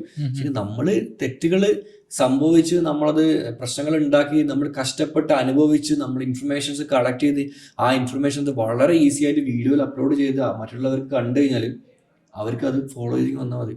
വലിയൊരു കാർഡ് ഇങ്ങനെ വെട്ടിത്തെളിച്ച് പോയിട്ട് ഇങ്ങനെ വഴി ഉണ്ടാക്കി കൊടുക്കാന്ന് കേട്ടില്ലേ? അതാണ് ഞാൻ പല കാര്യങ്ങളൊക്കെ ചെയ്യുന്നത്. പല ഇൻഫർമേഷൻസ് നമ്മൾ പാസ് ചെയ്തിട്ട് ഇതുകൊണ്ടാണ്. ഓക്കെ, ഇനിയിപ്പോൾ ഒരു ഡ്രീം വണ്ടി എന്ന് പറയുകയാണെങ്കിൽ ഏതെങ്കിലും വണ്ടികൾ നോക്കി കാണുന്നുണ്ടോ? ഇന്നൊരു വണ്ടിയും കൂടെ എനിക്ക് വാങ്ങണം, അല്ലെങ്കിൽ ഇല്ല, എനിക്ക് ജീവാഗണ എനിക്ക് ഇപ്പൊ ഒരു ക്രൈസ് കയറ്റിയിട്ടുണ്ട്. ഞാൻ ഇപ്പൊ ദുബായിൽ എടുക്കും, നാട്ടിലെടുക്കണം. ദുബായിലാണ് വണ്ടി എടുക്കുന്നത്. ഇപ്പൊ എൻ്റെ അടുത്തുള്ളത് ടൊയോട്ടന്റെ 86 ഉണ്ട്. അത് എനിക്ക് ഭയങ്കര ഇഷ്ടപ്പെട്ട വണ്ടിയാണ്. ബ്ലൂ ആണ് വണ്ടിയുള്ളത്. പിന്നെ ഇപ്പൊ ഈ ഗോൾഡ് വിങ് ഉണ്ട്, ഇതിപ്പം ട്രിപ്പിലുള്ളത്. അപ്പം UAE ഇനിയിപ്പോൾ ഞാൻ എടുക്കുന്നുണ്ടെങ്കിൽ ജീവാഗണ, അല്ലെങ്കിൽ ഞാൻ ഫോർഡ് റാപ്റ്റർ. ഈ റാപ്റ്ററിന്റെ പുതിയ വെർഷൻ ഉണ്ട്. 2019 മോഡലൊക്കെ നമുക്ക് ചെറിയ റീസണൽ പ്രൈസിന് 1 ലക്ഷം രൂപ 1.25 കിട്ടും. അപ്പൊ ഇതാണ് എന്റെ ഒരു വണ്ടി. വലിയ വണ്ടികളോട് താല്പര്യം, ഇനി ചെറിയ വണ്ടികളോടില്ല. ചെറുതൊന്നുണ്ട്, അത് മതി. അല്ല, അതാണ് ഇനിയിപ്പോ നിങ്ങൾ ഡ്രീം ആയിട്ട് കാണുന്നത്. പിന്നെ ഈ സ്പോർട്സ് വെഹിക്കിൾസിനോടൊന്നും അങ്ങനെ ഒരു ഭ്രമം ഇല്ല. സ്പോർട്സ് കാർസിനോട് എനിക്ക് ബൈക്സിനോട് എനിക്കൊരു ക്രൈസ് ഇല്ല. സ്പോർട്സ് കാർ എന്ന് പറഞ്ഞാൽ ഇപ്പം 86 ഉള്ളതുകൊണ്ട് അത് മതി. അത് നമുക്ക് ആ ഒരു മീഡിയം പവറാണ്. പിന്നെ നമുക്ക് ടോയ് കാറുകൾ നമുക്ക് കൊണ്ടുനടക്കാൻ പറ്റും. ഞാൻ അതിനിടയിൽ ഒരു കോർവെറ്റ് നോക്കിയിരുന്നു, അഡ്വാൻസ് പേയ്മെന്റിലും കൊടുത്തു. പക്ഷെ ഞാൻ ടെസ്റ്റ് ഡ്രൈവ് അടിച്ചിട്ട് എനിക്ക് തന്നെ ഒരു കംഫർട്ട് കിട്ടുന്നില്ല. കാരണം ഓവർ പവർ പോലെ എനിക്ക് ഫീൽ ആയി. കാരണം ഞാൻ ഫസ്റ്റ് കോർണർ എടുക്കുമ്പോൾ തന്നെ ട്രാക്ഷനൊക്കെ ഇട്ടാൽ കൈ ഇങ്ങനെ പോകുന്നു. അപ്പൊ എനിക്ക് തന്നെ ഒരു പേടിയാൻ തുടങ്ങി. അവിടെ ഞാൻ അവിടെ കൊടുത്തിട്ട് ഒഴിവാക്കി. ഓക്കെ, അല്ല ഞാൻ ചോദിക്കാനുള്ള കാരണം ഒന്നും കൂടെ ഉണ്ട്. ഇപ്പൊ നിങ്ങൾ ദുബൈയിലായതുകൊണ്ട് ദുബൈയിൽ ഏത് കാറിന്റെ പേര് പറഞ്ഞാലും ആ കാർ നമുക്ക് അവിടെ കാണാൻ വേണ്ടി പറ്റും. ഇപ്പൊ മെക്ലറിൻ ആണെങ്കിലും ഏത് വണ്ടിക്കും, ഇപ്പൊ ബുഗാട്ടി, ഫെറാറി, അങ്ങനെ എല്ലാ വണ്ടികളും. അപ്പൊ അതൊക്കെ കാണുന്ന സമയത്ത് ഈ വണ്ടിയിൽ നിന്ന് അതിലേക്ക് അപ്ഗ്രേഡ് ചെയ്യണം എന്നുള്ള ഒരു ആഗ്രഹം ഇല്ല. അങ്ങനെ എനിക്കൊരു ലൈഫിൽ വണ്ടികൾ കാണുമ്പോൾ എനിക്ക് അത് സ്വന്തമാക്കണം എന്ന് ആഗ്രഹം ഉണ്ടായിട്ടില്ല. ഇതുവരെ ഒരു വണ്ടിയിലും അങ്ങനെ ഉണ്ടായിട്ടില്ല. വണ്ടിന്റെ പർപ്പസ് നേടിയെടുക്കാൻ എനിക്ക് ആവശ്യമുള്ള വണ്ടികൾ മാത്രം. ഓക്കെ, ബൈക്സ് ആണെങ്കിൽ എനിക്ക് ആകെ ഉണ്ടായ ഒരു വണ്ടിയോട് മാത്രം ലൈഫിൽ, ഗോൾഡ് വിങ്ങിനോട്. ഞാൻ അവിടെ ദുബായിൽ ഞാനൊരു ഷോപ്പിൽ വർക്ക് ചെയ്യുന്നതാണ്. 2000 ശമ്പളത്തിന് വർക്ക് ചെയ്യുമ്പോൾ കുറച്ച് ഒമാനികൾ എൻ്റെ മുമ്പിൽ ഗോൾഡ് വിങ് കൊണ്ട് ചെയ്യും. അപ്പൊ ഞാൻ ജസ്റ്റ് കയറി ഇങ്ങനെ സീറ്റൊക്കെ തൊട്ടു അവരോട് കയറിന്നോട്ടൊക്കെ വെച്ച് കയറുന്ന ഒരു ഫോട്ടോ ഒക്കെ എടുക്കുന്ന വെച്ച് ഫോട്ടോയൊക്കെ മൊബൈലൊന്നുമില്ല. അപ്പൊ അങ്ങനെ അന്ന് എനിക്കൊരു ആഗ്രഹം തോന്നിയിരുന്നു എടുക്കണമെന്ന്. പിന്നീട് ഞാൻ പറഞ്ഞില്ല, ഞാനൊരു മാസം 10 പ്രാവശ്യം ഉണ്ടാക്കിയെന്നല്ലോ ദുബായിൽ. അന്ന് ഞാനൊരു ലൈവ് വീഡിയോ ഉണ്ട്, കുറച്ച് ഫേമസ് വീഡിയോ. ഞാൻ ഹോണ്ടയുടെ ഷോറൂമിൽ വണ്ടി വെക്കാൻ പോയിട്ട് അവർ വലിയ മൈൻഡ് ആക്കണമെന്നപ്പോൾ എനിക്ക് ഭയങ്കര സങ്കടം വന്നു. അപ്പോൾ അന്ന് ഞാൻ ലൈവിൽ ഇരുത്തി പറഞ്ഞു ഞാൻ വണ്ടി എടുക്കും, എന്തായാലും 100% എടുക്കും. ആ ലൈവ് ഇട്ട് എൻ്റെ 3ാമത്തെ ദിവസം ഞാൻ വണ്ടി വാങ്ങി പൈസയും കൊടുത്ത് വണ്ടിയും വാങ്ങി എൻ്റെ വീട്ടിൽ കൊണ്ടിട്ട് 2 ആഴ്ച കഴിഞ്ഞിട്ടാണ് ഞാൻ വണ്ടി ഡ്രൈവ് ചെയ്യാൻ തന്നെ പോകുന്നത്. ആക്ച്വലി ആ ഒരു വാശിപ്പുറത്തു കൂടിയാണ് ഗോൾഡ് വിങ് വാങ്ങി. ഇപ്പം ഇന്ത്യയിൽ തന്നെ ഏറ്റവും കൂടുതൽ ഡ്രൈവ് ചെയ്ത വണ്ടി എൻ്റെ ഈ ഗോൾഡ് വിങ് ആണ്. ഓൾമോസ്റ്റ് 92,000 കിലോമീറ്റർ ആയി. സോറി 80 സംതിങ് ആണ് മീറ്ററിലുള്ളത്. പക്ഷേ 7,000 കിലോമീറ്റർ വിത്തൗട്ട് മീറ്റർ ഡ്രൈവ് ചെയ്യാനാണ് ഇന്ത്യ ടു നേപ്പാൾ മീറ്റർ അടിച്ചു വരും. അപ്പോൾ 90 സംതിങ്ങിന് അടിച്ച് പോയി 100,000 ആവാറായി ഇപ്പോൾ വണ്ടി. ഇപ്പോഴും ഞാൻ ഓടിച്ച് മതിയായിട്ടില്ല. ഞാൻ 100K അടിക്കും. ഏത് വണ്ടി എടുത്താലും മാക്സിമം യൂസ് ചെയ്യും. പൊന്നുപോലെ ഞാൻ വീട്ടിൽ കയറ്റി വെക്കാറില്ല. ഞാൻ മാക്സിമം മൊബൈൽ ആണെങ്കിൽ ഇപ്പം 17 Pro പുതിയതാണ്, ഡിസ്പ്ലേ ഒട്ടി, ഇതൊരു കവറാണ്, മാക്സിമം ഉപയോഗിക്കും. ആയിക്കോട്ടെ, എന്നാ പിന്നെ അപ്പൊ പറഞ്ഞ മാതിരി പിന്നെ മല്ലു എന്നുള്ള പറഞ്ഞ വ്യക്തിന്റെ പേഴ്സണൽ ലൈഫിൽ ചിലപ്പോൾ മൂപ്പര് ക്ലബ്ബ് പോകുന്നുണ്ടാവാം, പബ്ബ് പോകുന്നുണ്ടാവാം, പല കാര്യങ്ങളും ചെയ്യുന്നുണ്ടാവാം. അതായിരിക്കൂല what you see on the social media platforms. പിന്നെ അതുപോലെ തന്നെ ചിലപ്പോൾ നിങ്ങൾ മല്ലു എന്ന് പറഞ്ഞ വ്യക്തിന്റെ കൂടെ പേഴ്സണലി ഫിസിക്കലി പിന്നെ ഒരു ദിവസം സ്പെൻഡ് ചെയ്യുമ്പോൾ അതായിരിക്കണം എന്നില്ല നിങ്ങൾ എക്സ്പെക്ട് ചെയ്യേണ്ടത്, അല്ലേ? അല്ല, എൻ്റെ ലൈഫ് ഇത്രയേ ഉള്ളൂ. ഇപ്പൊ ഈ പറഞ്ഞ കണ്ടന്റ്സ് കാണിക്കാൻ എനിക്ക് സന്തോഷമേ ഉള്ളൂ. ആൾക്കാർക്ക് ഓക്കെ ആണെന്ന് എന്റെ കംപ്ലീറ്റ് A to Z കാണിക്കാൻ ഞാൻ റെഡിയാണ്. പക്ഷെ ഫാമിലി ആയിട്ട് കാണിക്കാൻ പറ്റുന്ന കണ്ടന്റ് ആവില്ല എന്ന് വെച്ചാൽ ഞാൻ അത്ര വൃത്തിയായിട്ടവരൊന്നുമല്ല. അല്ല, ഞാൻ എന്റെ ലൈഫ് എൻജോയ് ചെയ്യും എന്ന് പറയും ആൾക്കാർ. കുറെ പെണ്ണിന്റെ കൂടെ പോയി കുറെ വെള്ളമൊക്കെ അടിച്ച്, അതല്ല എൻജോയ്മെന്റ്. ഇതൊന്നും അല്ലാത്ത എൻജോയ്മെന്റ് ഒക്കെ ലൈഫിലുണ്ട്. അത്രേ ഉള്ളൂ. താങ്ക് യു ഫോർ ബീങ് എന്റെ ഇറച്ചി അങ്ങോട്ട് തിന്നില്ല. എന്റെ ഇറച്ചി ചോദിച്ചിട്ട് നിങ്ങൾ ഇറച്ചി ഇത് നോക്കട്ടെ നിന്റെ വായിക്കോ പെർഫ്യൂംസ് എല്ലാവരും വാങ്ങണം. www.vaikoperfumes.com website. ഇതൊക്കെ ഔട്ട് ഓഫ് സ്റ്റോക്ക് ആണ്, ഇതിപ്പോ അവൈലബിൾ കേട്ടോ. ഏതായാലും ഇറച്ചി വന്നതല്ല, എനിക്ക് ഒന്നും മെച്ചം വേണ്ട. ഇത് 70 മില്ലിയാണ്, 59 dirhams. ഇത് രണ്ടും അവൈലബിലിറ്റി ഇല്ല, സ്റ്റോക്ക് ഔട്ട് ആണ്. വാട്സപ്പിൽ മെസ്സേജ് അയച്ചോ, ചിലപ്പോൾ നമ്മുടെ അടുത്ത് സ്റ്റോക്ക് ഉണ്ടെന്ന് നമ്മൾ എത്തിച്ചേക്കാം കേട്ടോ. വൈക്കോന്റെ അർത്ഥം എന്താണ്, എന്താ ഉദ്ദേശിച്ചത്? വാങ്ങിക്കോന്ന്. വാങ്ങിക്കോ. ഇത് ട്രേഡ് മാർക്ക് അതിനടുത്ത്, നാട്ടിലും ദുബൈയിലൊക്കെ ട്രേഡ് മാർക്ക് അതിനടുത്തല്ലോ. വായിക്കോ വാങ്ങിക്കോ. vaiko.in, vaikoperfumes.com, vaiko.com ഒക്കെ നമ്മൾ എടുത്തിട്ടുണ്ട്. ഏതായാലും വാങ്ങിക്കേണ്ടവരൊക്കെ വാങ്ങിക്കാം. വായിക്കോ വായിക്കോ. എപ്പിസോഡായിട്ട് വീണ്ടും കാണാം.